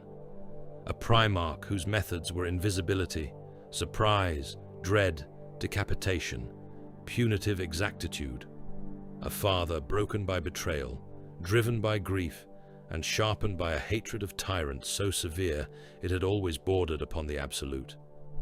A being more comfortable in absence than display, in the unseen strike than the glorious duel, in moral shadow rather than simple radiance. Then consider what the warp does. When the limiting skin of reality grows thin, it does not always insert an alien essence where none existed. Often it strips away the buffer and lets inner principles swell outward until it remakes presentation, capability, and even presence itself. In that reading, Corax inside the eye may have become far more than a warrior without ever becoming a servant. That is the distinction many miss through fear. If a son of the Emperor was forged for stealth, vengeance, obscurity, and righteous violence, then the warp might answer him not by luring him toward adoration of dark gods, but by amplifying the very traits around which his identity already cohered. The hidden blade could become living shadow. The master of fear could become an apparition that prey feels before it sees. The primarch of obscurity could move through perception itself like a knife through wet cloth, no longer wholly constrained by the old demands of visibility and bodily singularity. Such an outcome would be monstrous by ordinary standards, yes, but monstrosity is not synonymous with betrayal. That is a lesson the Imperium hates because it complicates its catechisms. A thing can remain aimed at the enemy and still grow too terrible for comfortable veneration. Yet caution is required. One must not overstate certainty in matters such as these, because the warp punishes dogma with embarrassment. Too many narratives of the age are ruined by the urge to speak definitively, where only pressure, testimony, and inference are available. We possess fragments, sightings, accounts filtered through terror, and later confrontations whose implications are black enough without forcing them into rigid doctrine. It would be easy to declare that Corax was corrupted, easier still to claim he was elevated into some loyalist counterpart to demonhood, easiest of all to flatten the question into one more moral fable about the danger of the immaterium. None of those comforts the evidence. The evidence suggests something stranger, more difficult, and therefore more credible. It suggests continuity under transformation. It suggests that the material universe may once have restrained in Corax capacities of presence, concealment, and punitive force that the eye made newly legible. So the question remains open, and must remain open if honesty is to survive at all. Was he being corrupted by the warp? There are reasons to hesitate before saying so, not least that corruption ordinarily drags the soul towards service, appetite, compromise, or seduction by powers outside itself. Corax, in all that is later whispered of him, shows no hunger to bend the knee. Was he being empowered by it? Perhaps if empowerment here means the removal of limitation rather than the granting of a bargain. Or was he simply operating according to truths the material universe had once held in check? Truths about primarch nature, about symbol-made flesh, about the hidden architecture beneath the Emperor's sons. That possibility is the most disturbing because it suggests that the warp did not make Corax alien so much as expose how incomplete the old idea of him had always been. He may have gone into the eye not to become something else, but to become impossible to misunderstand. That is why the image of him entering the warp should not be imagined too crudely as a man falling into hell. Such language carries with it a moral simplicity the reality does not deserve. Hell implies an external destination of punishment or corruption. But for Corax, whose life had always been written in dusk, concealment, vengeance, and the unseen pressure of fear upon the wicked, the passage may have been stranger than descent. It may have resembled a return, not to innocence, never to innocence, but to congruence. A being forged in shadow, crossing into the one realm where shadow no longer needs to apologize for being more than absence of light. to lesser minds that thought itself is intolerable. To wiser ones, it is merely the first honest step toward understanding what the Lord of Shadows became when he entered the screaming dark. For some Primarchs, the warp is temptation. For some, it is revelation through damnation.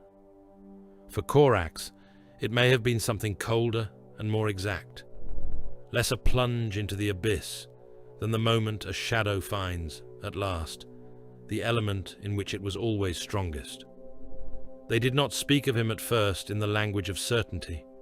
That is always how the most dangerous truths enter history, not with proclamation, but with muttering, with the choked recollection of the half-ruined, with vox fragments extracted from slaughtered decks and shrine vaults, where blood had dried black upon the walls.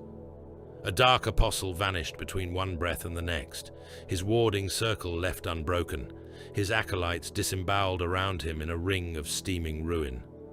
A kill squad sent to erase some unseen intruder was found instead in pieces across 3 levels of a fortress cloister, ceramite peeled back, organs hanging in glistening ropes from burst plate, every helm lens smashed inward as though by talons or impossible pressure. An entire file of sentries swore that the corridor ahead had remained empty until the instant their sergeant's head left his shoulders in a fountain of arterial spray. A possessed champion, bloated with warp favor and drunk on the certainty of his own invulnerability, had time only to shriek once before the darkness around him folded inward and crushed bone, armor, and demon flesh into a compact ruin wet enough to run through deck grills. These were the first reports, not of Corax named plainly, not at once, only of a thing in the dark, a presence, a hunter, a blackness with intent. Such accounts multiply quickly in the eye of terror, where fear is plentiful and reality itself conspires against sober testimony. The wise do not believe every story born in demon-haunted regions, for madness there breeds faster than vermin in a corpse silo. Yet neither should one dismiss too swiftly the testimony of those who dwell among horrors and still learn, from long and intimate practice, how to distinguish one kind of nightmare from another. The sons of Lorgar had trafficked with the Neverborn for longer than most living men had known the names of the stars. They knew demon manifestations. They knew possession, warp bloom, flesh shift, specters stitched from ritual and hunger. They knew the smell of corruption and the rhythm by which unreality announces itself. That is why their fear matters. That is why their confusion matters more. Because what came for them did not fit cleanly into the categories by which they had learned to master dread. Some described a shape like a warrior, formed from the absence of light, rather than any body upon which light might fall. Others spoke of a figure glimpsed only in discontinuity, there upon a gantry in one instant, gone in the next, present again behind a barricade without, passage through the intervening space. There were tales of black wings unfolding where no wings had been, not feather and pinion in any natural or decorative sense, but great rents of raven dark extending through the air like physical shadow given breadth. There were whispers of swarming forms, not quite birds and not merely smoke, a cyclone of shrieking blackness through which armored limbs and pale killing faces flashed for instants too brief to anchor the eye. More than one survivor swore that he felt the thing's arrival before he saw anything at all, as though the local dark thickened, as though every lumen in the chamber dulled by a fraction, and every transhuman nerve ending began to scream at some ancestral recognition older than reason. It is tempting, with such evidence, to reach too quickly for the word demon. That temptation should be resisted. Demon is a useful word, but like all useful words in the 41st millennium, it becomes dangerous when applied lazily. It explains too much, and therefore often explains nothing. To call a thing demon is sometimes only to confess terror, while pretending one has understood the shape of it. What the traitors encountered in those years within the Eye was almost demon-like in presentation, yes, The speed exceeded sane expectation. The violence carried a theatrical disproportion familiar to warp-spawned entities. The manipulation of shadow and presence seemed to mock material law, yet other qualities refused the categorization.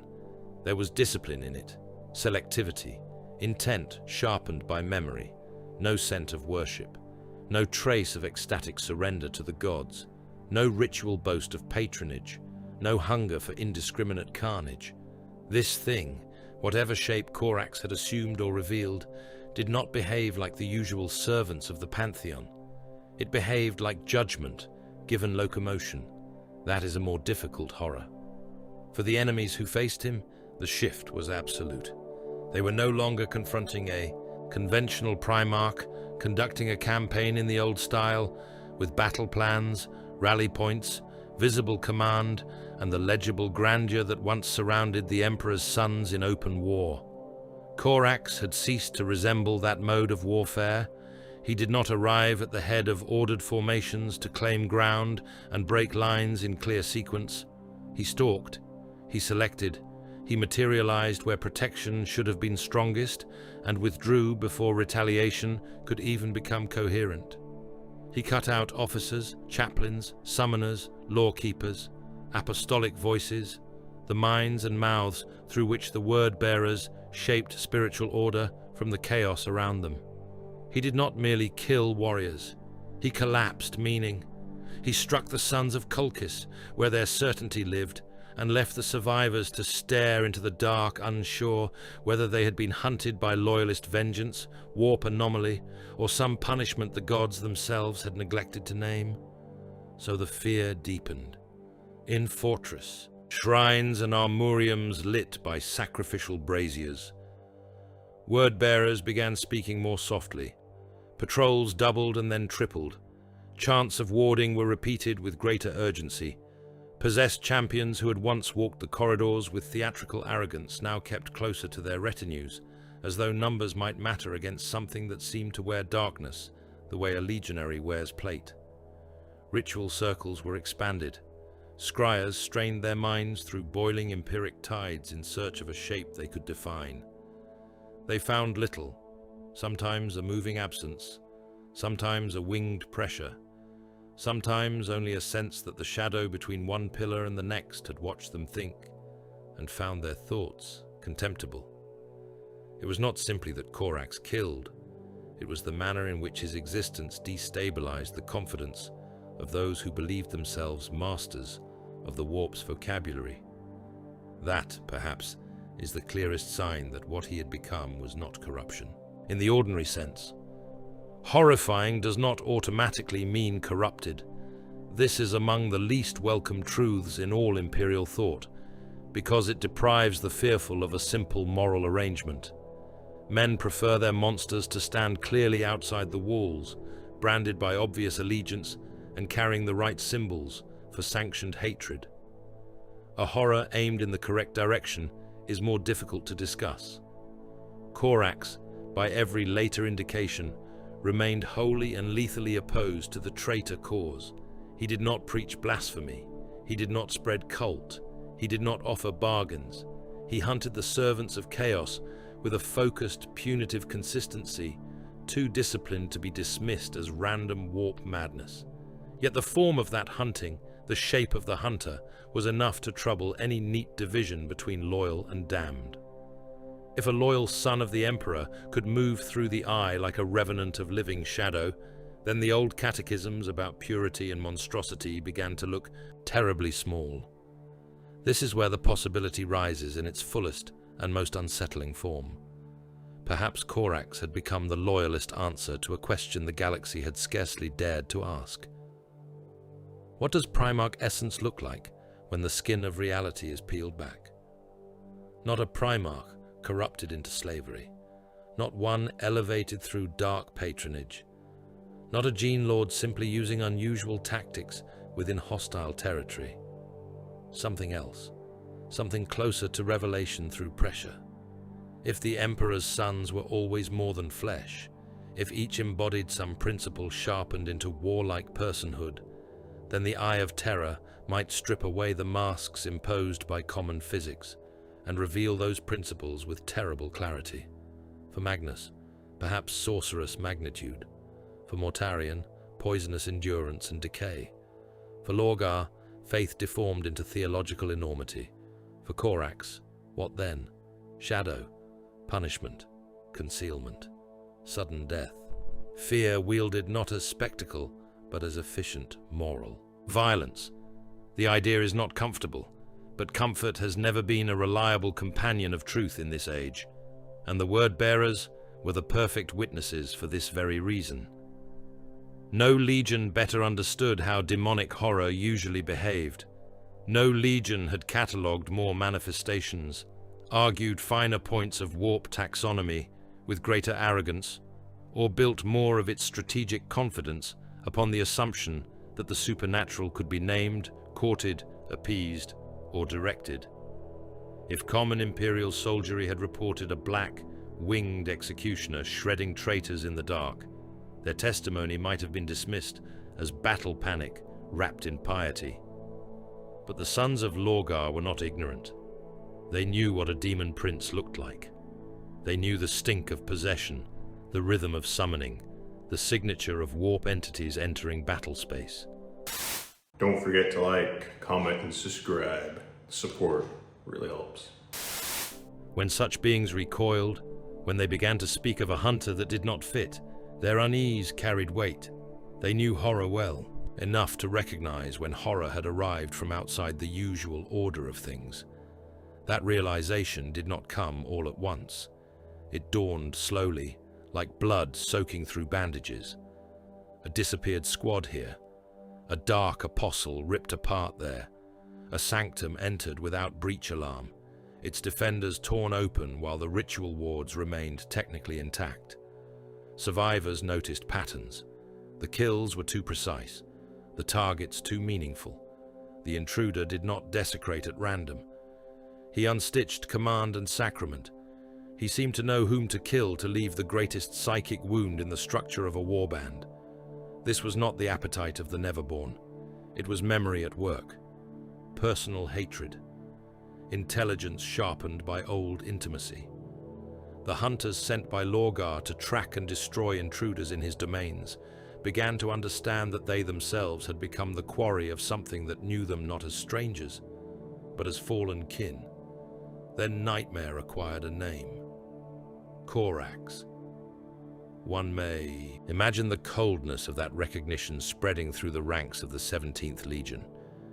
Not immediate belief, for belief of that kind insults even the damned until the evidence becomes too thick to ignore. But suspicion first, then whispered denial, then the slow and nauseating certainty that the impossible answer was nevertheless the true one. The brother they had helped cast into the furnace of betrayal at Istvan had crossed the veil after them. The son of deliverance, whom Lorgar had survived only by intervention and treachery, had not vanished into some mournful loyalist legend. He had come hunting through the eye itself. Worse still, he had adapted to it, or it to him, in ways no scripture of Colchis had prepared them to welcome. Their hunters had become his nightmares, because nightmare, in this case, was memory returned with claws. By then, Corax no longer seemed merely a commander pursuing a long vendetta. He resembled a force of selective extinction. There is a distinction. A commander commands.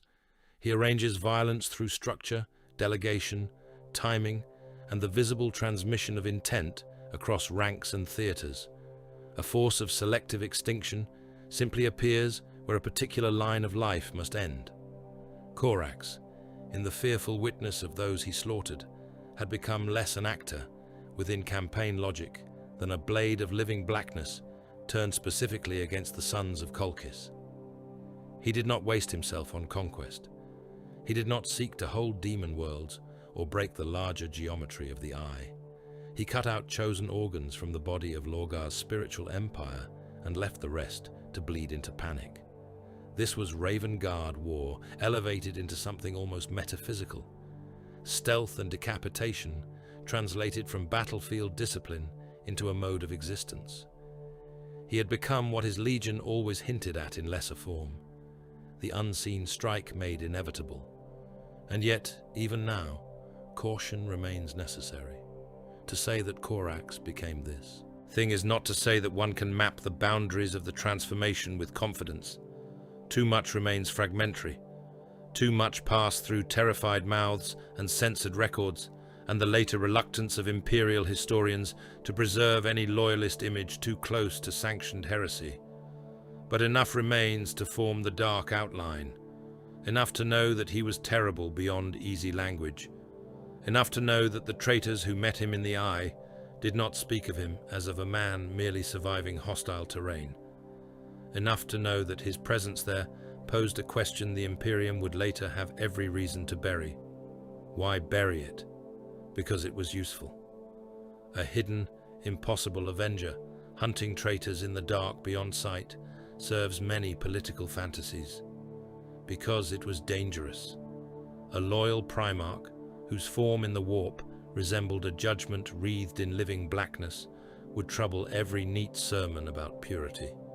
Or because it was blasphemous, not in the trivial sense beloved by priests, but in the deeper sense of violating the official limits of what the Imperium allows itself to believe about the Emperor's sons. Perhaps all three. What stalked the word-bearers in the eye was too valuable as terror, too perilous as truth, and too theologically inconvenient to describe plainly.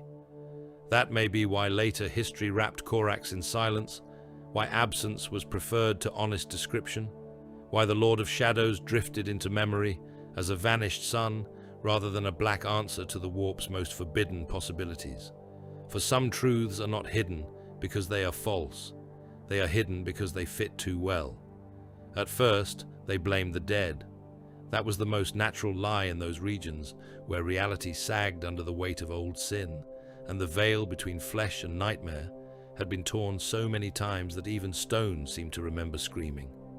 On demon worlds, where the horizons pulsed like infected wounds and the sky wept embers instead of rain. On shrine fortresses built from black basalt and the femurs of sacrificial generations, within blasphemous librariums whose chained tomes groaned softly in the dark because the words bound inside them still desired mouths to speak through, men vanished every day. Acolytes were consumed by failed summonings. Thralls were dragged into cracks in the floor by things that had no proper names even in Colchizian scripture. Legionaries given over to arrogance strode too far into cursed precincts and came back inside out, their organs steaming in ritual dust, while the demon that had played with them still licked their blood from the air. Death was constant, disappearance was common. The eye devoured the inattentive and the proud with equal hunger. So when the first word-bearers did not return from patrol, when vox channels whispered with static and then fell mute, when shrine wardens found only blood and broken ceramite in corridors warded against intrusion, the easier answer was to blame the hungry dead, a hostile manifestation, some old curse waking under new moons of impossible color. Then the disappearances continued. One squad in the red-lit catacombs beneath a fortress abbey built around a pit of ever-burning sacrificial fat. Another in the scriptoria galleries of a demon world, whose libraries had been razed by flayed hands and mortared with rendered saints. A dark apostle's chosen blade circle, gone between one invocation and the next, while standing inside a sanctified chamber, guarded by enslaved Neverborn, and bronze doors, 6 men thick. Watch rotations, missed check-ins. Sentries were found kneeling headless, as if still at prayer. An armorium overseer was discovered, fused to the wall behind him. His chest burst inward so violently that his second heart had splashed across the weapon racks in long black ropes. In a lower reliquary, 3 legionaries were uncovered in a heap of opened plate and wet bones, their faces bare, eyes boiled white in their sockets, as though whatever had killed them had first leaned close enough for them to see, and had then denied them the mercy of understanding. The lower ranks spoke in mutters and ritual caution. Sabotage, some said. Raven Guard survivors from the old war, clinging to vengeance in hidden pockets, using blind corridors and forgotten maintenance ways. Possession, said others, because what else in the eye moved without warning and struck without honorable declaration? Divine displeasure, murmured the more superstitious, for the sons of Lorgar were never free of the old need to make theology from fear. Perhaps one of the gods had grown displeased with lax devotion. Perhaps some rite had been performed incorrectly. Perhaps a relic had been moved without appeasement. Perhaps a word-bearer lord had lied in his offerings, and now the punishment was flowing downward through the chain of command, drowning the lesser brethren first, because that was the way of all hierarchies, mortal and immortal alike. Those answers held for a time because they needed to hold. In the eye, comprehension is a luxury, and false explanation often the only shield between discipline and panic. The lower warriors clung to the categories they already knew.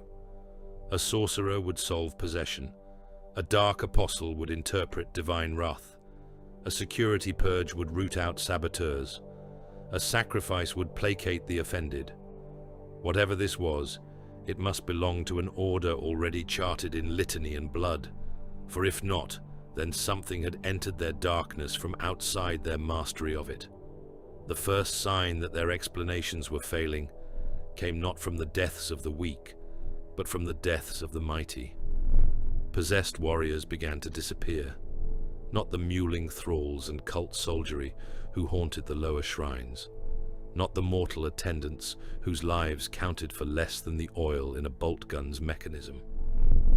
Legionaries marked by true favor were found dismembered in chambers lined with scripture and censers. One was discovered hanging from a vaulted arch in the central apse of a war chapel, his body nailed there by shards of his own armor, his demon swollen torso split open from throat to groin, so that the thing inside him had spilled out in half-dissolved ropes across the altar steps.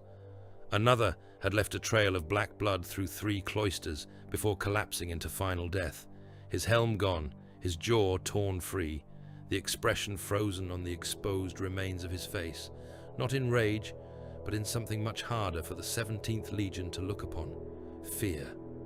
Even those of the old possessed strain, warriors whose bloodline ran near to that first profane union of flesh and warped thinghood, began to die with humiliating ease. They were made for slaughter. They had crossed thresholds most Astartes would regard as damnation, and emerged swollen with talon, warp hard muscle, and the sneering certainty that no ordinary hunter could bring them low. Yet they were being cut apart. In corridors, they had sanctified themselves. A Gal Vorbak breed champion, ancient and hideous, was found in the reliquary vaults beneath a blasphemous archive, his torso cored through as though a shell from a battle tank had passed clean through his chest at arm's length. What remained of the demon bound within him had been dragged out in slick ropes and smeared across the walls in a fan-shaped pattern, black against red lumen glow. No alarm rune had been tripped. No witness had survived. Only a single line had been carved into the stone behind the corpse, deep enough to score rockcrete, a ragged slash not of scripture but of emphasis, as though the killer had not needed words to make his message understood. The darkness was no longer theirs. That was the true terror creeping through Shrine Fortress and Demon Keep, through chanting halls and catacombs heavy with incense, old gore, and the sweet rot of sacrificial offal. The word-bearers had built kingdoms in places where sane men would lose language within the hour. They had raised citadels upon worlds that breathed blasphemy through their crust. They had made the dark itself into liturgy. Yet now, something moved within that dark that answered to none of their summons, bowed to none of their rites, and recognized none of their walls as barriers. Vox silence began to spread like a disease. Patrol leaders spoke into static and heard only the hiss of dead channels back. Servo skulls drifted through passageways and returned with their optics cracked inward, recording nothing but a blur of black motion and a fraction of a second in which every lumen strip dimmed at once. Warriors turned corners and caught sight of feather-black movement, too large to be a bird, too fluid to be cloth, too deliberate to be smoke. Then the corridor ahead stood empty once more, save for the new wetness running toward their boots. Panic, once it takes root among the transhuman, does not resemble mortal panic. It is colder, more ashamed of itself, more prone to ritual overcompensation. The word-bearers responded as they knew best. They redoubled the chants. They enlarged the circles of warding. They brought forth relics steeped in old atrocity. They hanged fresh-skinned victims above gateways and let their blood drip into brass bowls for omens. Sorcerers walked the halls with eyes burning from overuse, scanning for distortion signatures and trace spoor in the empiric current. Officers imposed silence protocols and execution penalties for the spreading of unauthorized rumors. Whole lower decks were purged by flamer and bolter in the belief that hidden infiltrators lurked there. A warband master ordered 20 mortal scribes flayed alive because a librarium index had failed to account for a sealed route beneath the archive vaults. Another ordered his own chosen circle to sleep in their armor around him, blades drawn, because if betrayal had entered his keep, he would at least face it with his eyes open. None of it mattered. What hunted them was not conducting war by the old standards.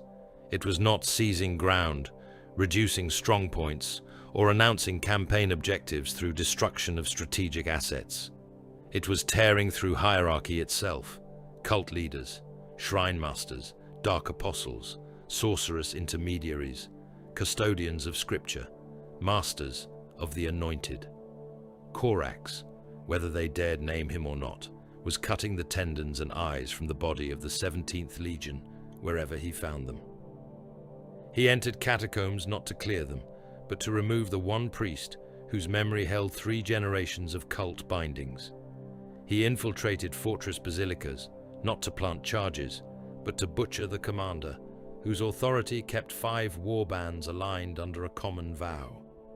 He descended into blasphemous libraries, not to burn the whole rotting archive, but to tear out the archivist and leave the tomes untouched around his eviscerated remains, as if to say that the words no longer mattered now that the voice which shaped them had gone silent.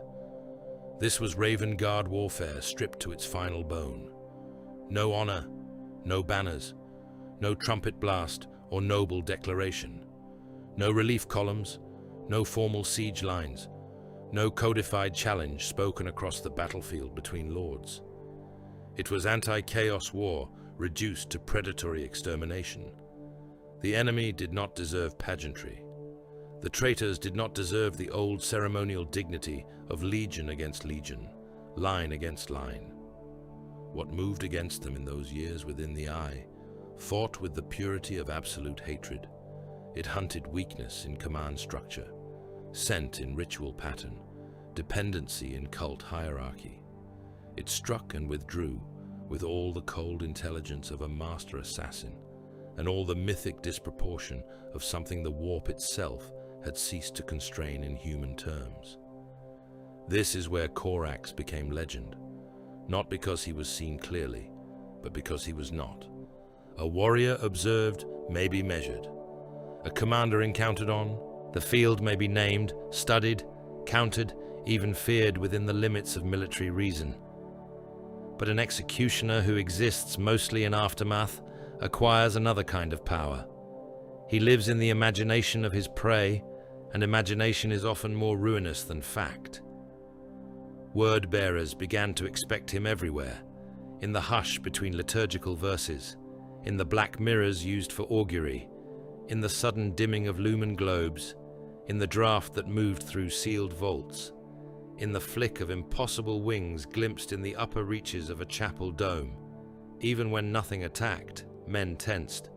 Even when the corridor remained empty, they watched it with guns raised and secondary hearts pounding. When one warrior went missing, 10 others remembered half-seen shapes from prior weeks and began to fit them together into a predator more terrible than any single witness could have described. That was his mastery, not merely killing, colonizing the darkness of the traitor imagination until every shadow looked capable of opening into judgment. Without knowing it, he was already fighting the war that would define the millennia to come. Not the heresy as the old generation understood it, with campaigns of planetary compliance reversed into rebellion and retribution, but something longer, colder, and filthier. A grinding hunt through hidden strongholds, demon-infested empires, cult lineages, and spiritual infrastructures too deeply rooted to be smashed in one glorious stroke. The Imperium of later ages would call it the Long War when speaking of traitor persistence, but here, in these blood-dark years, Corax waged its opposite, before any clean language had yet congealed around the concept. He fought the endless version of the conflict, the one in which there is no final compliance, no unambiguous victory parade, only continuous strangulation of the enemy's capacity to endure in the cracks beyond Imperial reach. The sons of Lorgar began finally to understand that this was no passing visitation. Reports reached higher circles, not all at once, for pride delayed them and fear corrupted them, but enough. One dark apostle disappeared from a shrine moon. Another was found reduced to meat in the scriptorium of a demon world. A possessed centurion died screaming in a catacomb vault, while every rune ward around him remained technically unbroken. Warband after warband spoke of the same impossible signs, the same drowned vox, the same feather-black motion, the same sense that something was killing them from within their own darkness, using their own architecture of dread against them with a cruelty too intimate to be random. Patterns gathered, names were whispered and then denied. Old records were opened. Istvan was remembered. A brother's face, pale as grave dust and framed in black, returned to minds that had hoped never again to measure themselves against it. In the end, the truth had to be carried upward, because terror unreported does not cease to exist. It only grows teeth in silence. And somewhere in the depth of his sanctified exile, behind scripture walls and concentric layers of flesh-paid devotion, Lorgar was forced at last to confront the thing he had helped make, not by ritual, not by intention, but by betrayal itself. The brother he had once wounded in spirit, denied catharsis, and cast into ruin had crossed the veil. Not dead, not broken into irrelevance, not safely sealed inside some loyalist myth of noble absence. He had come into the eye itself, and he had come hunting. For the first time in a very long age, the sons of Colchis began to fear the dark as prey fear it. And their Primarch, at last, knew why. For all his sermons, Lorgar had not truly prepared himself for this. He had preached of revelation until words themselves became a kind of architecture around him, a cathedral built from certainty, scripture, sacrifice, and the warm, narcotic conviction that to understand the gods was to stand already beyond surprise. He had walked paths through the Empyrean that would have reduced mortal mystics to weeping lunatics. He had read from books bound in skins that remembered the hands they once belonged to. He had listened to the voices behind the veil until his own had become thick with the cadence of prophecy. He had seen worlds kneel, had watched demons step forth, obedient to his invocations, had felt the pulse of unreality move in time with the beat of his many hearts. Few beings in existence could claim greater intimacy with the warp and remain capable of coherent speech. Yet none of that mattered when the thing that came for him was his brother. Not the brother of old memory, not the pale commander of the Raven Guard in black warplate and sable cloak, not the stern and bitter son of deliverance standing amid the ordered violences of the Great Crusade. What came for Lorgar on that world was something the warp itself seemed unwilling to classify cleanly. That was the first true crack. In all the scripture he had built around his soul, he had language ready for demon princes, for warp predators, for apostate spirits and never-born majesties. for all the manifold expressions of damnation and exaltation that the eye could vomit forth. He had no language ready for Corax as he now was. The demon world chosen for their meeting was no mere battlefield. It was a stage built by madness for the punishment of false certainty. Its mountains rose like the vertebrae of some extinct god, black and wet beneath a sky that boiled in shades no human tongue could honorably describe. Vast temple complexes had been carved into those heights and grown from them as much by blasphemous rite as by labor, their towers ribbed with iron scripture, their domes plated in flensed gold and stitched hide. Rivers of dim fire wound through the valleys, casting a furnace glow across processional roads lined with statues that wept blood from blind stone eyes. The wind did not move as wind should. It came in convulsions, carrying with it ash, cinders, torn parchment from burning librariums, and the distant animal moans of things chained beneath the earth in service to liturgies too foul for daylight. Here symbolism was not allegory. It had become masonry, climate, geology, and hunger. Every stairway preached, every arch condemned, every shrine promised immortality at the cost of everything that made immortality worth possessing.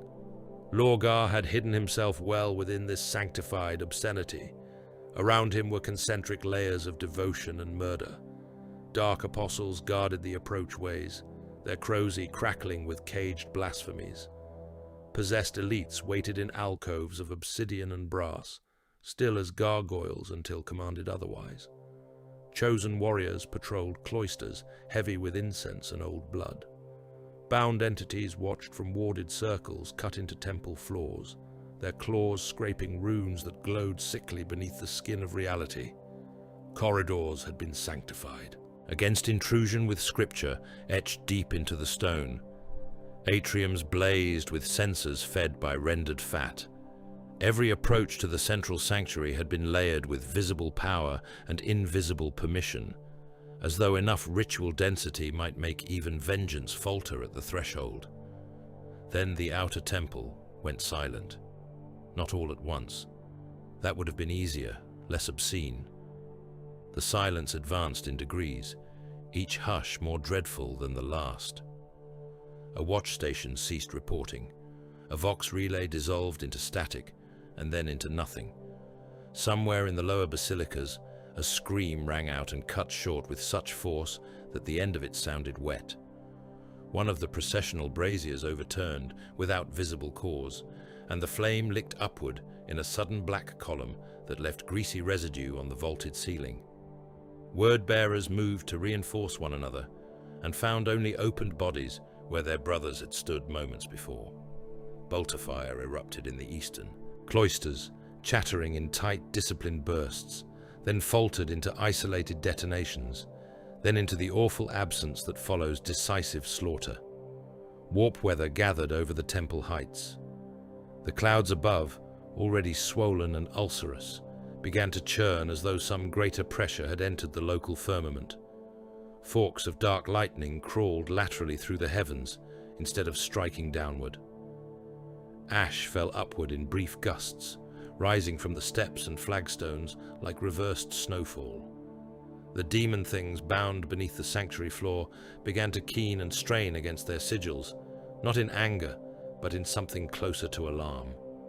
Lorgar felt it then, before he saw anything with his eyes. A pressure, a subtraction, as if the world around him had not gained a new presence so much as lost a layer of disguise and was revealing beneath all its ritual excess a cleaner and more predatory darkness than his priests had ever managed to summon. He advanced through corridors lined with torn scripture. Pages burned in the air around him, caught in spirals of unnatural draught. A dead apostle lay collapsed across a stair, his spine protruding through the front of his armor in a slick crescent, his crozius still clutched in a hand that twitched with residual nerve spasms. Farther on, the walls bore streaks where armored bodies had been dragged or flung hard enough to burst ceramite seals and paint the stone with blackened blood. A possessed champion had died beneath one of the high arches, pinned there by his own shattered limbs, the thing inside him half pulled free from his torso and then torn apart, as if by some vast and contemptuous hand.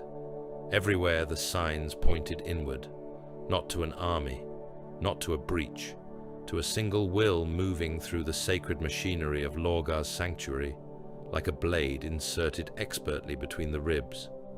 When Corax finally appeared, it was not with grandeur, it was with inevitability. The darkness beneath a broken, transept arch thickened. Feathers, or what resembled feathers in the same way a wound resembles a mouth, drifted and dissolved in the air. A tall shape stepped not out of the shadows, but as though the shadows had decided, at last, to take form. He was still recognizably Corax in the cruelest possible sense. The pale death mask of his face remained, gaunt and severe, the old eyes burning with a cold that was not sorcerous flame so much as perfect and concentrated hatred. Yet around that recognizable core, the warp had made a mockery of ordinary outline. Blackness moved across him in streaming veils. Great wings or wing-shaped ruptures of living dusk spread and contracted behind him, not always obeying the dimensions of the chamber, his edges blurred and reformed.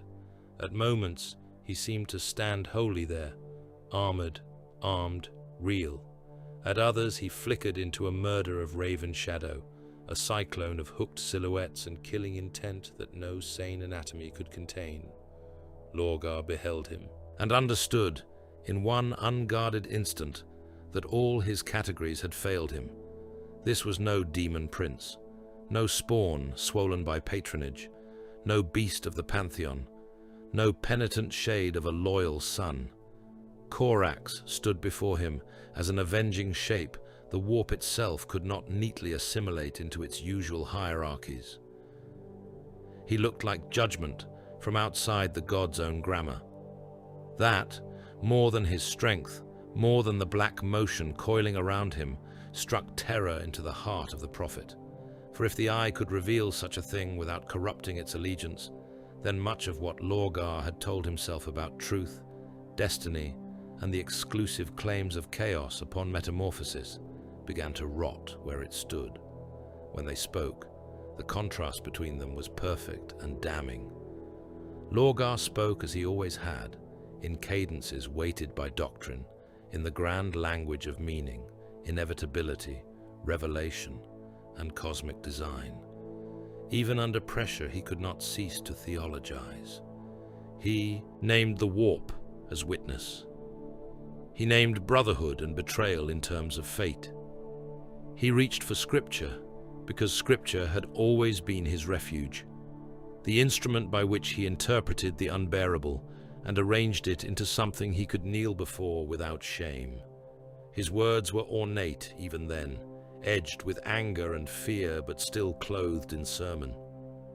Corax answered like a sentence being carried out. He had no need of cosmology, no patience for the embroidered lies by which Lorgar had always hidden appetite inside transcendence. There was only accusation, contempt, and the hard old simplicity of a wound still open after 10,000 acts of remembrance. Lorgar had betrayed blood. He had fed worlds to the dark. He had poisoned the dream of mankind and called the poison truth. Corax did not argue these things. He pronounced them. If Lorgar spoke in scriptures, Corax spoke in execution. Each word from the Son of Deliverance landed not as philosophy, but as a blade finding the gap, in plate. Then they fell upon one another, and the duel that followed was savage enough to tear meaning from stone. Lorgar fought with all the dreadful force available to a Primarch steeped in the favor of the warp. His maul struck like a collapsing star, shattering pillars, sending fragments of temple architecture cartwheeling through the smoke-choked air. Hexes flashed from his hands in crackling arcs, snarls of empiric force meant to bind, flay, crush, and unmake. Demonic resonance gathered around his blows, warping the chamber, making the floor buckle and the air scream with trapped voices. He fought as prophet king and chosen vessel, every strike an act of theology made violent. Corax answered with speed that bordered upon insult. He vanished from impacts that would have reduced battle tanks to ruin. He moved through blackness that split and flowed around him like obedient murder.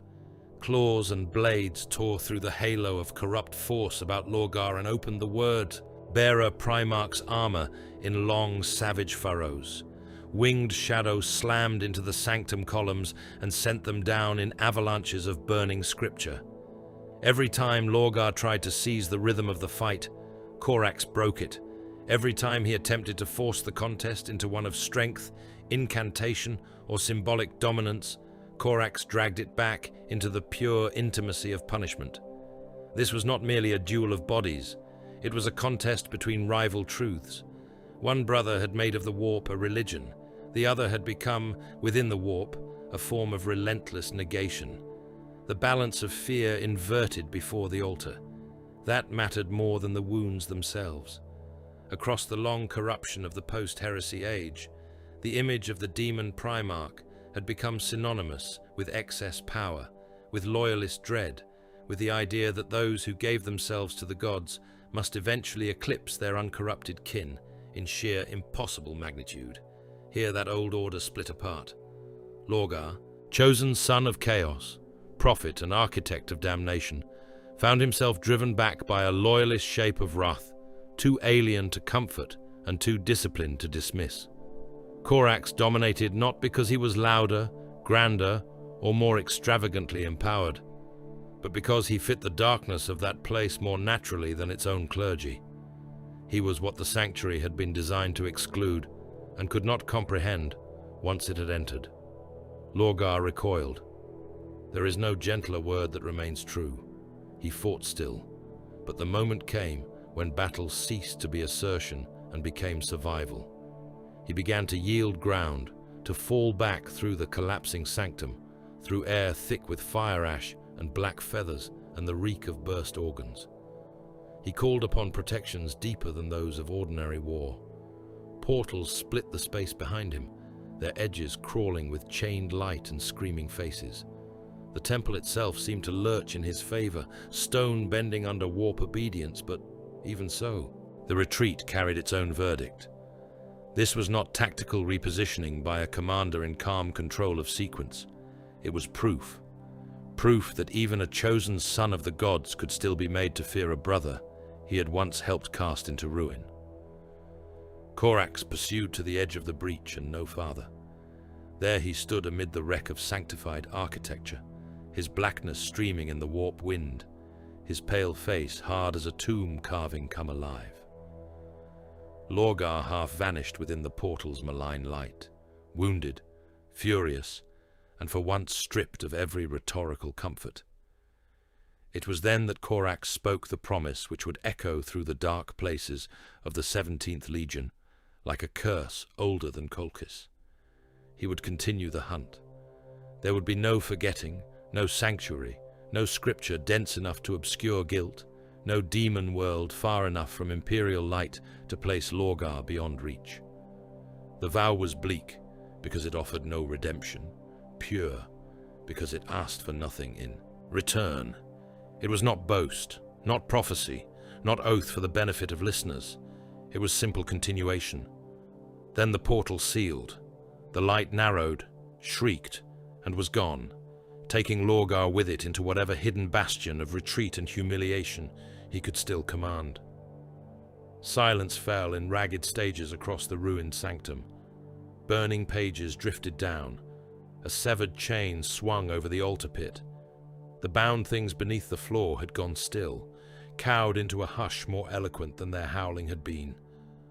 Corax remained alone amid the unreality, not disoriented, not diminished, but standing within that warp-racked temple as though the impossible weather, the wounded stone, and the living dark around him were all merely harsher expressions of an element he had long since learned to breathe.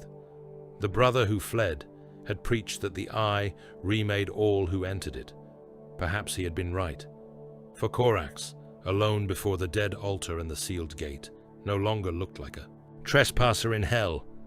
He looked almost as though he had been born for it.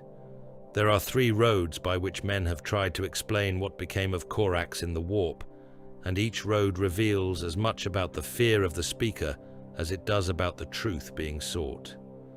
The first is corruption. The second is ascension of a kind the Imperium has no sanctioned language to describe. The third, and perhaps the most unnerving, is revelation. To lesser minds, the first answer is the easiest, because the easiest answers so often become doctrine in an age built upon terror. A Primarch vanishes into the eye of terror. Reports emerge later of a winged shape of blackness, of impossible speed, of shadow behaving as if it has intention, of traitors butchered by a presence that feels almost demon-born in its manner of arrival and slaughter. From such fragments, the frightened conclusion presents itself with vulgar simplicity. He was corrupted. He entered the Immaterium, and the Immaterium did what it always does. It twisted, it remade, it dragged another of the Emperor's sons down into monstrous resemblance with the enemies he hunted. There is a bleak comfort in that reading, because it preserves an old and familiar law. Go too deep into the warp and you become of it. Touch enough darkness, and darkness claims you in full. That law has much to recommend it in ordinary cases. The galaxy offers no shortage of proof that the warp corrupts by appetite, by seduction, by pressure, by exposure, by the slow erosion of the barriers that separate horror from desire. Entire worlds have been bent into worship through nothing more dramatic than years spent too near a thin place in reality. Once pure bloodlines have swollen with mutation under the touch of empiric tides. Astartes, inquisitors, governors, and prophets have all convinced themselves they could look into the abyss without becoming useful to it. And the abyss has answered such confidence with laughter and teeth. It would not be irrational, then, to place Corax within the same mournful pattern. Yet the corruption reading weakens under pressure. Not immediately, for all strong lies contain enough truth to survive their first examination. Corax's later manifestations, insofar as they are glimpsed at all, are undeniably horrific. He appears demon-like in the broad and common sense that he exceeds normal bodily law, weaponizes fear, and moves through the eye with a predatory freedom no ordinary loyalist should possess. He inspires dread not merely in mortal cultists, but in the sons of Lorgar themselves, warriors long accustomed to warp-spawned obscenity. Those facts must be granted full weight. To soften them would be sentimental cowardice. Corax, as later encountered, is not comforting. He is not saintly in the easy imperial mode. He is not some radiant loyal angel descending from black heaven to reassure the faithful with clean deliverance and glorious certainty. He is dreadful, but dreadful is not the same as corrupted. This is where the first interpretation begins to fray. Straightforward corruption should carry with it other signs: drift of allegiance, seduction by power, appetite unmoored from old principle, the psychic stink of service, bargain, patronage, or compromise. Such patterns recur with crushing reliability among those truly taken by the warp. They need not all arrive at once, but they arrive. A man swallowed by corruption begins eventually to orbit something beyond himself, whether God, demon, cult, hunger, or the mirror dark of his own newly sanctified vice. Corax, by all surviving pressure of evidence, does not do this. He does not build a cult around himself. He does not preach. He does not kneel. He does not make pacts visible through iconography or altered objective. He remains singularly, vindictively, almost austerely focused upon punishing traitors, above all the sons of Colchis and the Primarch who helped cast him into ruin. That does not prove purity in some childish sense, but it does strain the corruption thesis past comfort. One may object that corruption need not imply willing service. One may argue that the warp can deform without converting, that a being might absorb its characteristics and still lash out against its other servants. Such things are not impossible. The immaterium is a realm of contradiction sharpened into law. Yet even granting the broadest latitude to that possibility, the persistence of Corax's aim remains difficult to explain as mere fall. He does not behave like one broken into the service of alien drives. He behaves like one intensified along pre-existing lines until those lines themselves become terrifying. That leads to the second road. If corruption in the ordinary sense fails to contain the evidence, then perhaps Corax became something like a loyalist parallel to demonhood. Here the imagination of scholars, heretics, and would-be systematizers begins to grow feverish. A being transformed by the warp, manifesting characteristics akin to those of demon princes or exalted entities, yet remaining aimed in hostility against chaos and retaining a form of fidelity to the old cause. Such a figure would tempt any classificatory mind. It would allow neat comparison. The traitor Primarch ascends by surrender to the gods. The loyal Primarch ascends by some alternate congruence, some opposite principle, some purer relation to archetype rather than patron. The symmetry is intoxicating, and therefore dangerous. One must tread with care here, because the setting itself does not hand us this category cleanly. There is no approved and stable taxonomy for a loyal demon, nor should one rush to create such a taxonomy merely because language grows impatient in the face of ambiguity. Words can become cages, and the moment one says loyalist demon too confidently, one risks importing assumptions that the evidence does not support. Demonhood in the usual sense is not only about power or altered manifestation. It is about dependence, patronage, metaphysical hierarchy, and some degree of participation in the economy of chaos. A demon prince is not simply a being who has grown strange in the warp. He is strange under authority. He is magnified through relationship to the gods who raise, chain, reward, and define him. Nothing in Corax's later image sits comfortably within that pattern. He does not bear the marks of gifted enthronement by any of the ruinous powers. No singular divine claim wraps visibly around him. No ritual allegiance clarifies his nature. Even the fear of the word-bearers, who know better than most how demonhood usually smells, seems grounded partly in the fact that Corax does not fit the categories they would have preferred to use. If he had been plainly another warp-enthroned monstrosity, their fear might have remained severe but intelligible. Instead, it becomes spiritually destabilizing, because what they witness resembles, without quite becoming, the things they already know. Still, the theory cannot be dismissed entirely. It preserves at least one crucial intuition. Corax may indeed stand in some relation to the warp that is no longer merely material, no longer simply biological, no longer reducible to the movement of an extraordinary body through hostile space. Whatever he became or revealed, it includes a mode of presence too large for ordinary transhumanity. He moves like something with one foot in essence and one in form. His shape appears mutable under pressure. His relation to darkness is no longer metaphorical. His violence has become selective in a way that suggests more than sharpened reflex or tactical brilliance. He may not be a demon in the chaos sense, but neither is he merely a Primarch employing extreme stealth tactics within a difficult environment. That is why the second road, though imperfect, remains valuable.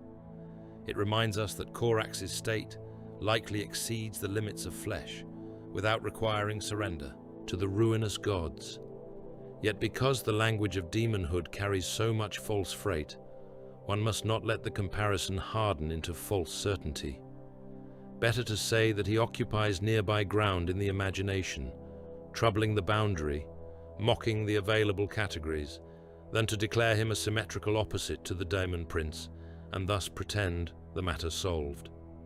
The Eye of Terror has little respect for symmetry, which brings us to the third and darkest road, revelation. Not revelation in the pious sense that Lorgar once sought, not the unveiling of a divine order before which the knower may kneel and call himself blessed, but revelation as exposure, Revelation as stripping away. Revelation as the violent emergence of a truth that had always existed beneath the surface, contained by the material universe, not because it was false, but because flesh and lore and sequence could only house so much of it at once. This interpretation asks the most difficult thing of us. It asks us to take seriously the possibility that the Primarchs were always larger than their bodies. There is ample reason to do so. The Emperor's sons were never merely improved war leaders, even leaving aside their obvious physical superiority.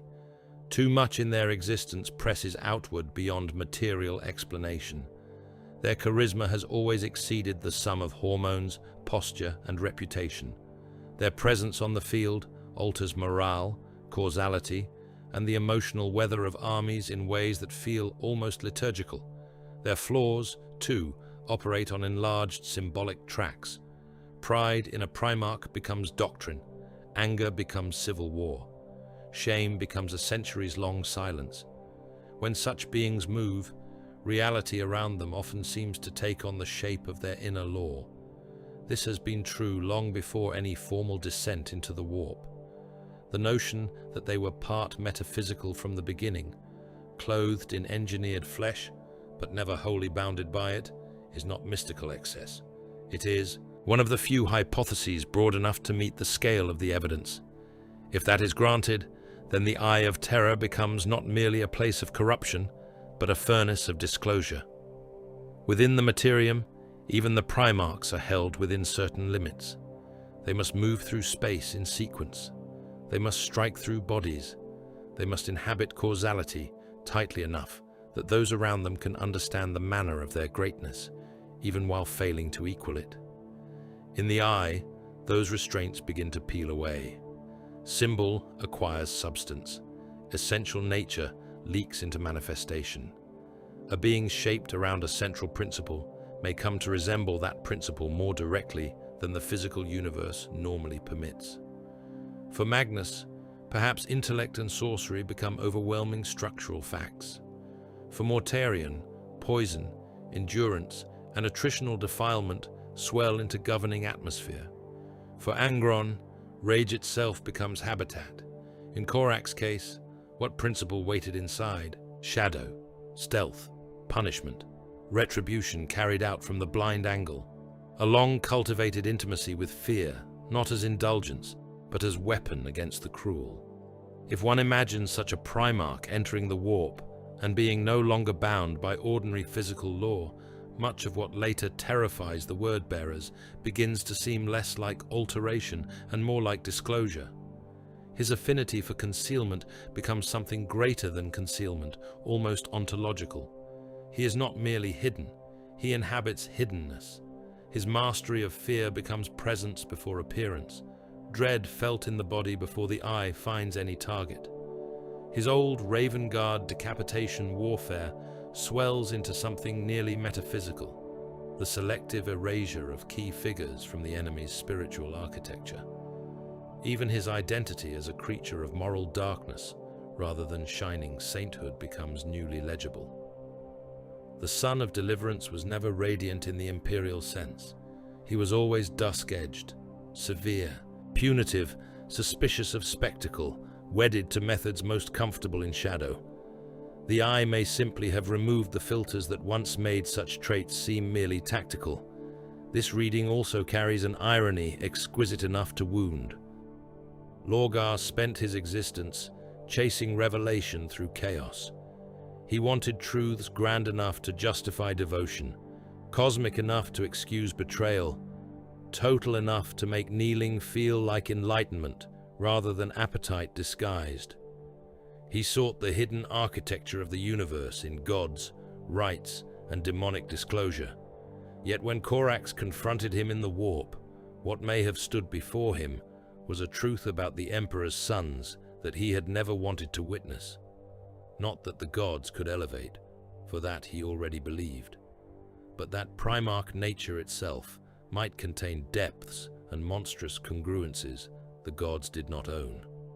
That the warp could unveil without converting. That one of the loyal sons, given over not to worship but to essence, could, become a terror within the eye that chaos itself found difficult to name. Such a possibility would insult Lorgar at the root of his theology.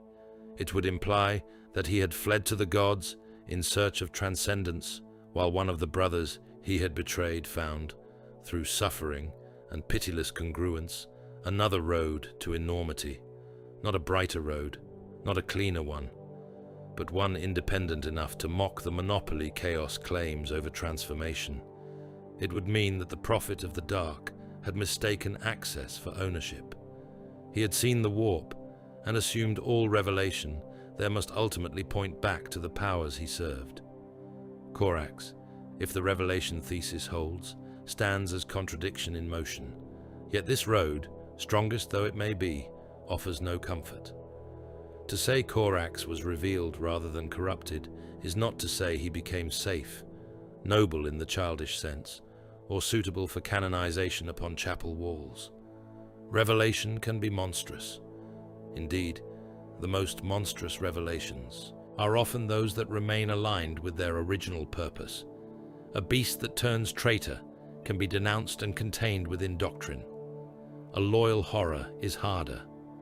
Corax revealed in the warp would still be wrathful, still punitive, still shaped by grief and old injury. The unveiling of his deeper nature would not cleanse those things. It would likely intensify them. What emerges when shadow and retribution cease to apologize to physical law is not a comforting guardian spirit. It is exactly what the word-bearers seem to encounter: an executioner of living blackness, a force of selective extinction, a thing that remained pointed at the enemy while becoming ever less comprehensible to the empire it had once served. So where, then, does this leave us? Not with certainty. Certainty is for catechists, and catechists are among the least reliable witnesses in the galaxy. What we have instead is pressure. The corruption reading explains too little unless one ignores Corax's continuing hostility to chaos and his disciplined fixation upon punishing traitors. The loyalist demon theory explains some of the strangeness, some of the expansion beyond flesh, but risks imposing a symmetry the sources themselves do not guarantee. The revelation reading best accommodates both the continuity of Corax's character and the terrifying scale of his later manifestations, yet it too remains inference rather than decree. We are forced, as so often in this age, to build truth from stress points, survivor terror, theological discomfort, and the ugly shape that emerges when too many fragments lean the same way to be dismissed. The tension must remain. Perhaps that is fitting. Corax was always a son of concealment. It would almost insult his nature if the truth of him could be laid flat upon a page and labeled like a specimen in a Martian vault. Better, perhaps, that the answer retain a blade hidden in it. Better that we speak not of final solution but of the most persuasive, darkness among several. Better that the Lord of Shadows remain partly shadow, even in understanding. Still, one conclusion presses harder than the rest, and it is the one the Imperium would likely find most intolerable. The most unsettling possibility is not that Corax fell.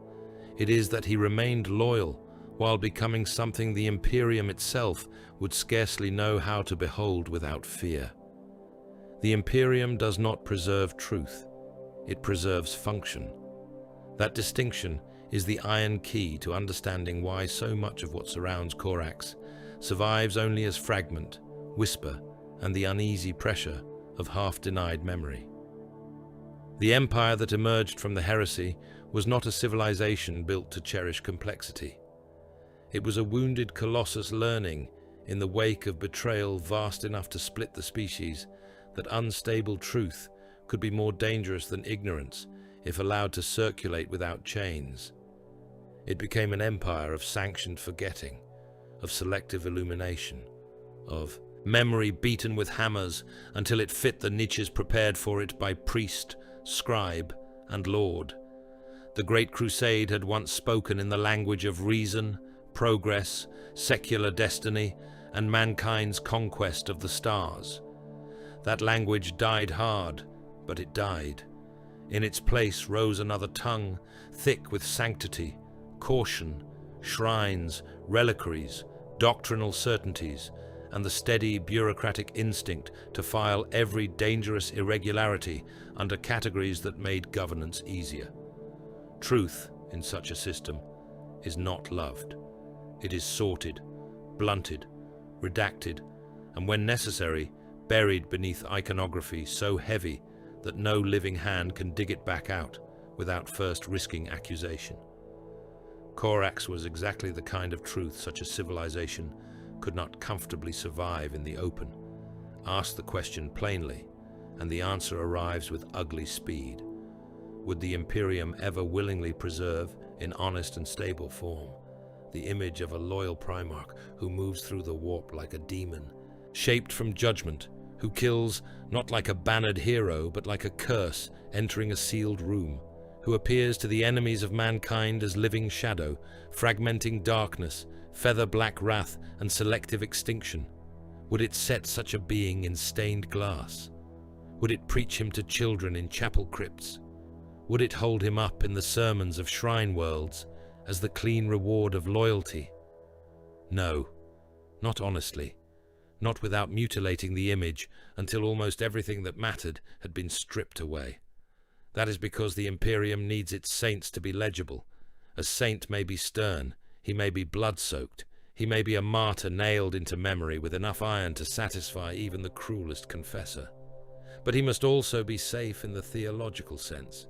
He must teach the faithful what to admire, without forcing them to dwell too long on the possibility that loyalty itself can become monstrous in form while remaining unwavering in intent. The Imperium can tolerate righteous slaughter. It can even adore it. It can drape entire cult traditions in the entrails of holy violence and call the smell incense, but it likes such slaughter rendered in the proper visual grammar.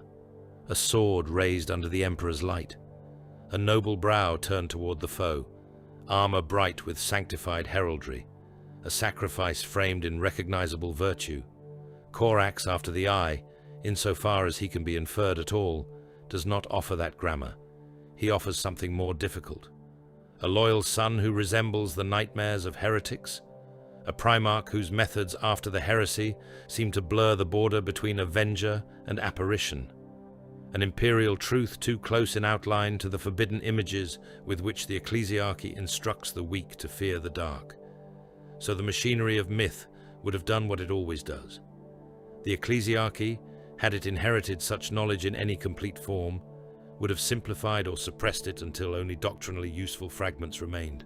That is, not cynicism, it is institutional instinct.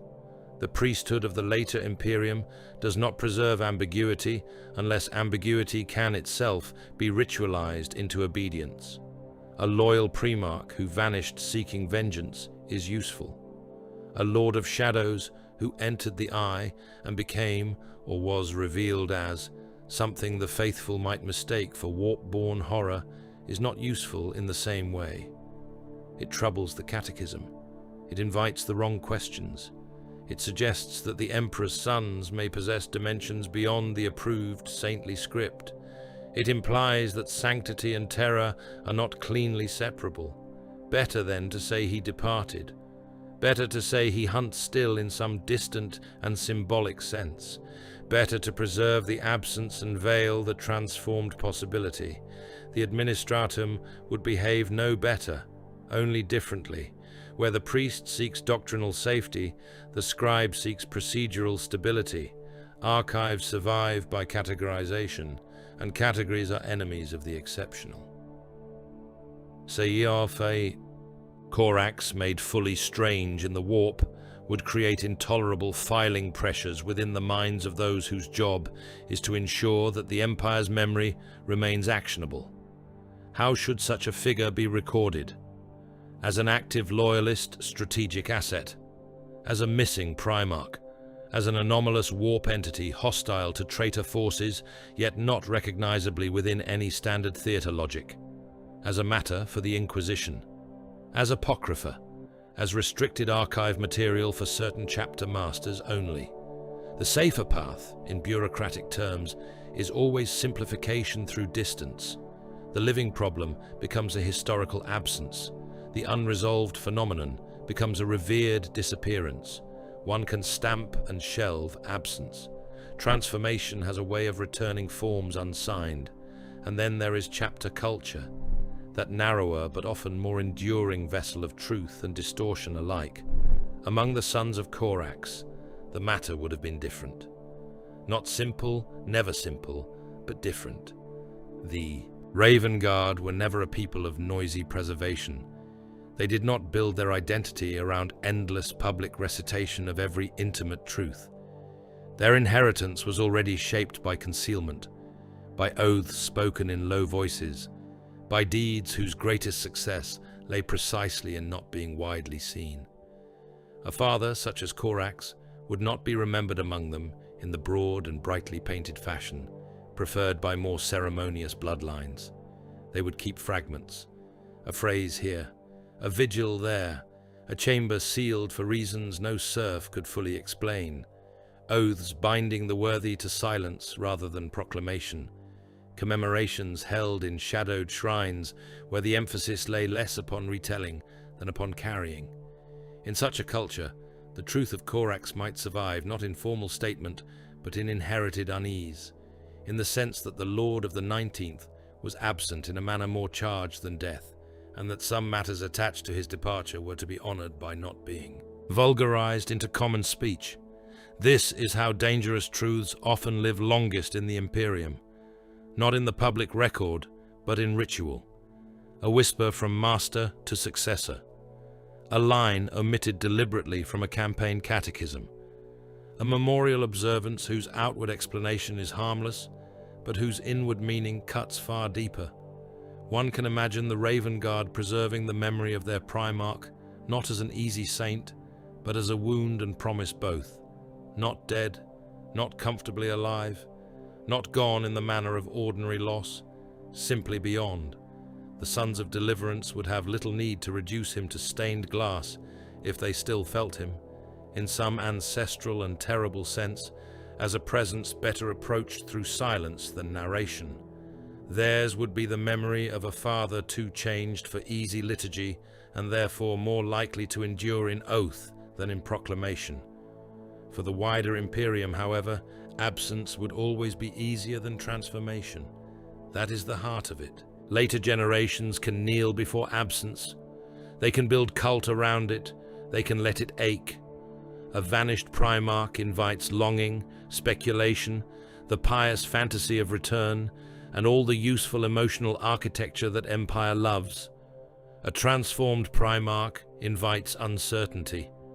What would it mean, after all, for a chapter serf, a shrine preacher, a manufactorum pilgrim, or even a planetary governor, to truly understand that one of the Emperor's loyal sons entered the Eye and came to move within it in forms disturbingly close to the language of demonic manifestation, while remaining the enemy of the damned? It would mean their categories were too small. It would mean the warp does not belong entirely to the enemy in the way the common sermon implies. It would mean loyalty can survive in shapes too dreadful for ordinary piety. Such truths do not strengthen institutional stability. They complicate it, and the Imperium bludgeons complication into myth whenever it can. This is not unique to Corax. It is one of the broadest patterns in the whole diseased architecture of the 41st millennium. Entire wars are reduced to a single line of hagiography, if that line will keep a shrine world obedient. Inquisitorial purges are later described as miracles, if the names of the purged would endanger faith. Planetary governors rewrite rebellions as Xeno's contamination to avoid admitting the failures of tithes and command. Space Marine chapters preserve certain humiliations as secret doctrine, while displaying only the victories to the eyes of outsiders. The Empire lives by converting unstable truth into acceptable story, not because every individual within it is a liar, though many are, but because the scale of the Imperium makes raw truth politically unaffordable. Too much honesty would tear the veil from too many sacred arrangements at once. Corax is almost a perfect case. He is too useful to denounce. No imperial institution wishing to preserve even a shred of historical coherence could afford to declare the Lord of Shadows fallen without absolute and overwhelming proof, especially given his long record of loyalty, sacrifice, and hatred for the traitor host. He is equally too disturbing to canonize cleanly. A saint must reassure while inspiring awe. Corax, in the shape this account has traced through evidence and pressure, would inspire awe sharpened into unease. He would not reassure. He would not fit the ordinary mural or sermon. He would stand at the intersection of sanctioned reverence and forbidden resemblance, forcing every priest who invoked him to decide how much terror could safely be allowed into an image of fidelity. So the Empire would do what empires always do with the unmanageable dead or missing. It would let him drift into the useful half-light of unresolved legend. That does not mean no one knew more. Quite the contrary. It is entirely plausible that certain strata of the Imperium retained deeper, uglier fragments than they ever permitted into common doctrine.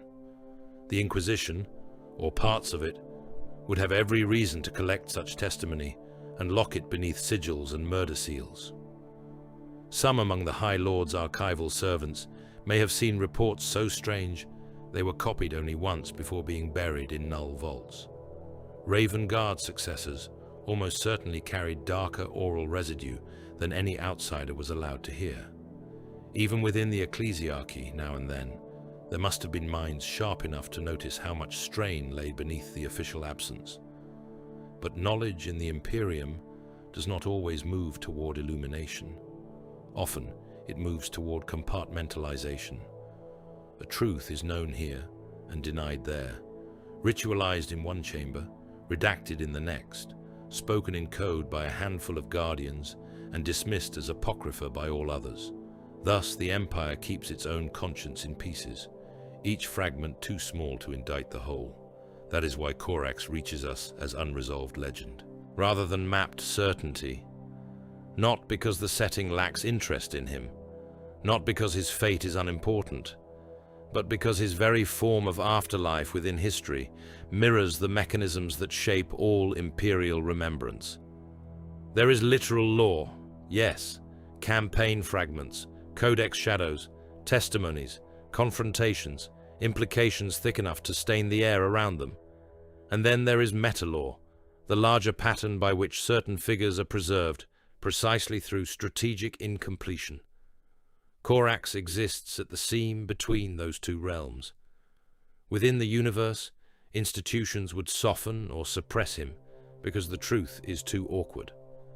Outside the neatness of institutional memory, he survives as a black pressure on the edge of certainty because unresolved figures often carry more power than the fully catalogued.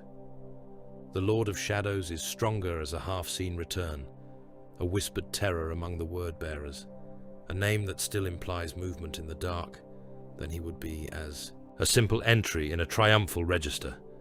This is not failure of memory.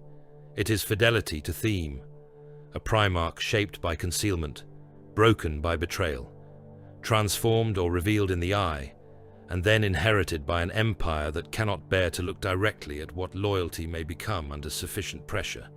Such a figure could hardly survive in history as anything but a problem wrapped in myth. His absence is not emptiness, it is loaded.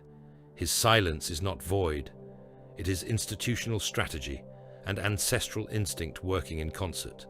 The Imperium remembers him best by not remembering him too clearly. The Raven Guard honor him best by carrying what cannot be said in forms that do not require public speech. The traitors fear him best because their memories of him are soaked in blood rather than doctrine. And the truth, which likely exceeds all three, remains where so much truth remains in that age, in shadow.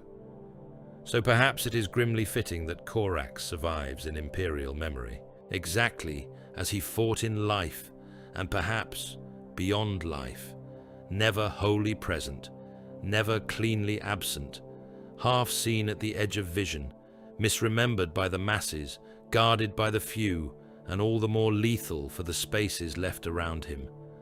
The Lord of Shadows was always strongest where certainty failed. History, in the end, has treated him no differently. The truth about Corax in the warp is larger, darker, and far less comfortable than the mere fact of his disappearance.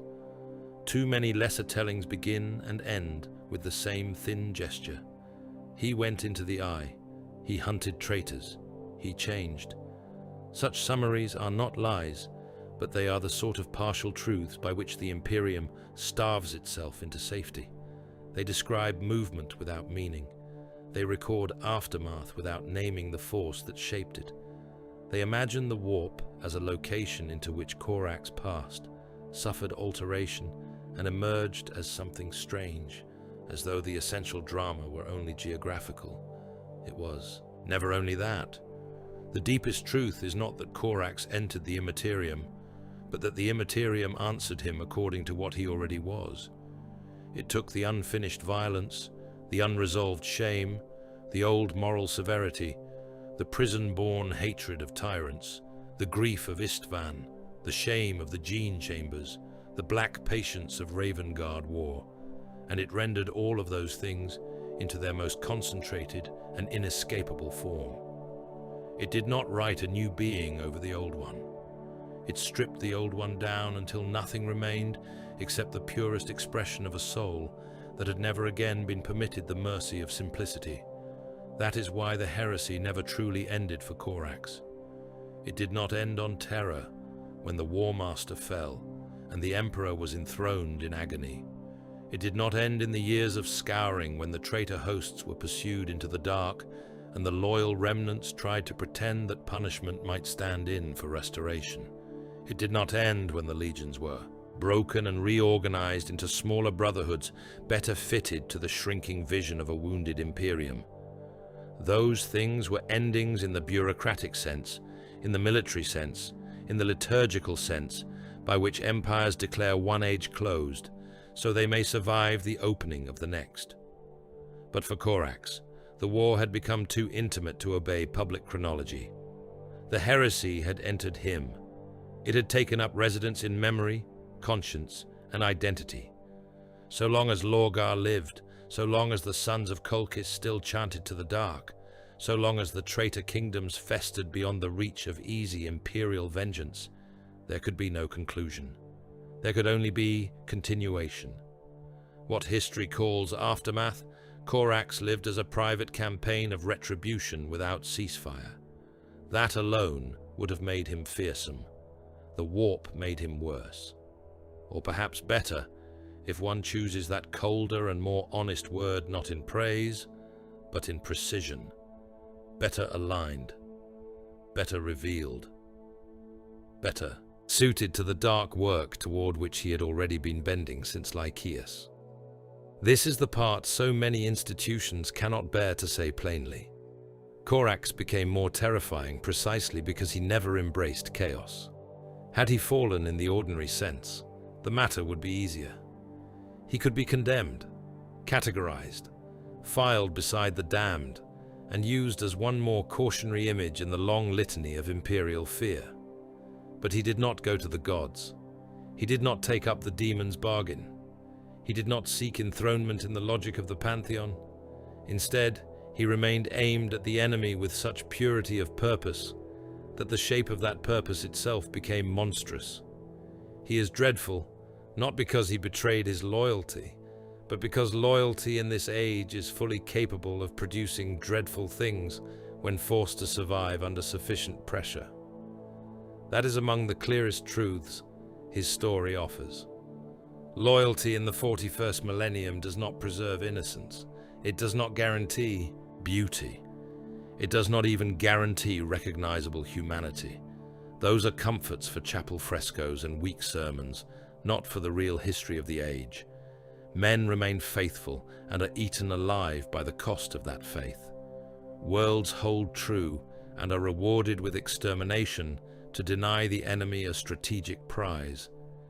Chapters preserve their duty through mutations, curses, blood debts, and secret shames that would break lesser hosts into civil war. The Emperor's service is not a road back toward wholeness. It is often only the discipline by which a being continues forward after wholeness has already been made impossible. Corax is one of the purest examples of this law. He did not remain loyal and therefore stay untouched. He remained loyal and therefore carried his damage further, deeper, and with more terrible exactitude than many traitors ever carry their own corruption. In that sense, he stands almost alone, a kind of anti-demon Primarch, not redeemed, never redeemed. Redemption implies healing, and there is little in Corax's latter image that suggests healing in any soft or consoling form, not absolved, not restored to the old idealism of deliverance or the bitter hope of the early crusade, certainly not sanctified into harmless radiance. What he became instead was weaponized grief. Grief honed by the warp without surrendering allegiance to it. Grief given black wings, impossible speed, and a punitive will that no longer needed the old limitations of battlefield presence to make itself known. If the demon Primarch is the pattern of a sun surrendered outward to alien gods, then Corax is the darker inversion, a son driven inward until his own unresolved nature became sufficient to remake the terms of his violence. He did not become a servant of the abyss. He became a sentence carried through the abyss against those who had once believed it theirs alone. That is why his story matters, beyond the pleasure of dread or the thrill of unresolved legend. Corax does not only illuminate his own fate. He speaks to larger truths buried at the heart of the setting itself. He suggests that the Primarchs were always more than flesh and doctrine, more than improved generals or symbolic demigods in the decorative sense. He suggests they were containers for principles too large to remain forever contained. He suggests the warp is not merely a source of corruption imposed from without, but a pressure chamber in which essence can become manifestation, in which identity may swell into visibility and force under conditions that dissolve the old restraints of matter. He suggests, too, that the categories by which the Imperium teaches itself to survive are brittle things, useful but incomplete, loyal, heretic, saint, monster, demon, Primarch. These are strong words until they meet a case that refuses them. Corax is such a case.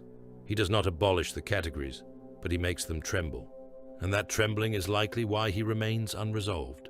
He is one of the most potent return figures in the setting, precisely because no clean institution can claim him fully. The Raven Guard can remember him, but only in fragments, oaths, and the austere inheritance of silence. The wider Imperium can honor him, but only by softening his edges into absence and hope. The traitors can fear him, but fear does not generate clarity. It generates stories sharpened by blood and panic. So Corax persists at the edge of the age, neither dead in the ordinary sense, nor present in any safely usable way. He is still out there, in the only manner that truly matters in this universe. Not as a piece of nostalgia waiting to be slotted neatly back into the board, but as an unfinished force whose reappearance would carry implications far greater than the simple return of a lost Primarch. To bring him back fully would be to confront everything his story implies about loyalty, transformation, and the unreliability of the Imperium's own myth-making. That future remains open, and therefore terrible. One can imagine the Black Kingdoms beyond the Astronomicon, the demon worlds still chained to old vows, the shrine fortresses of the 17th Legion, where censers burn before altars slick with inherited sin. One can imagine dark apostles pausing in mid-litany because some pressure has entered the room that no warding should have permitted. One can imagine warriors of the Long War glancing upward at movement in the rafters where no mortal bird could live. One can imagine Lorgar, somewhere in his chosen refuge, hearing again in memory the voice that promised the hunt would continue, and knowing that distance in the warp is a weak defense against hatred shaped into vocation. These are not merely satisfying images of vengeance. they are expressions of a wider truth. Some wars in Warhammer do not end because the combatants cannot stop. They end only when one side is annihilated or when time itself loses meaning. Corax belongs to that second category now. He has become part of the war's atmosphere. Yet the final note must not be triumph. There is no triumph here worthy of the name. If Corax hunts still, that is not a happy ending. It is not a heroic reward granted to the steadfast. It is not the neat moral inversion by which the good become mighty and the wicked tremble before justice. It is a continuation of damage. It is survival with all restoration amputated. The Son of Deliverance did not walk into the warp and emerge vindicated. He walked into it carrying failure, grief, shame, fury, and a lifelong intimacy with shadow, and the warp made those things inseparable from his manner of being.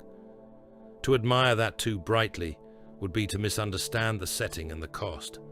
Corax remains magnificent in a dreadful way, but magnificence in this age is often only catastrophe disciplined into function.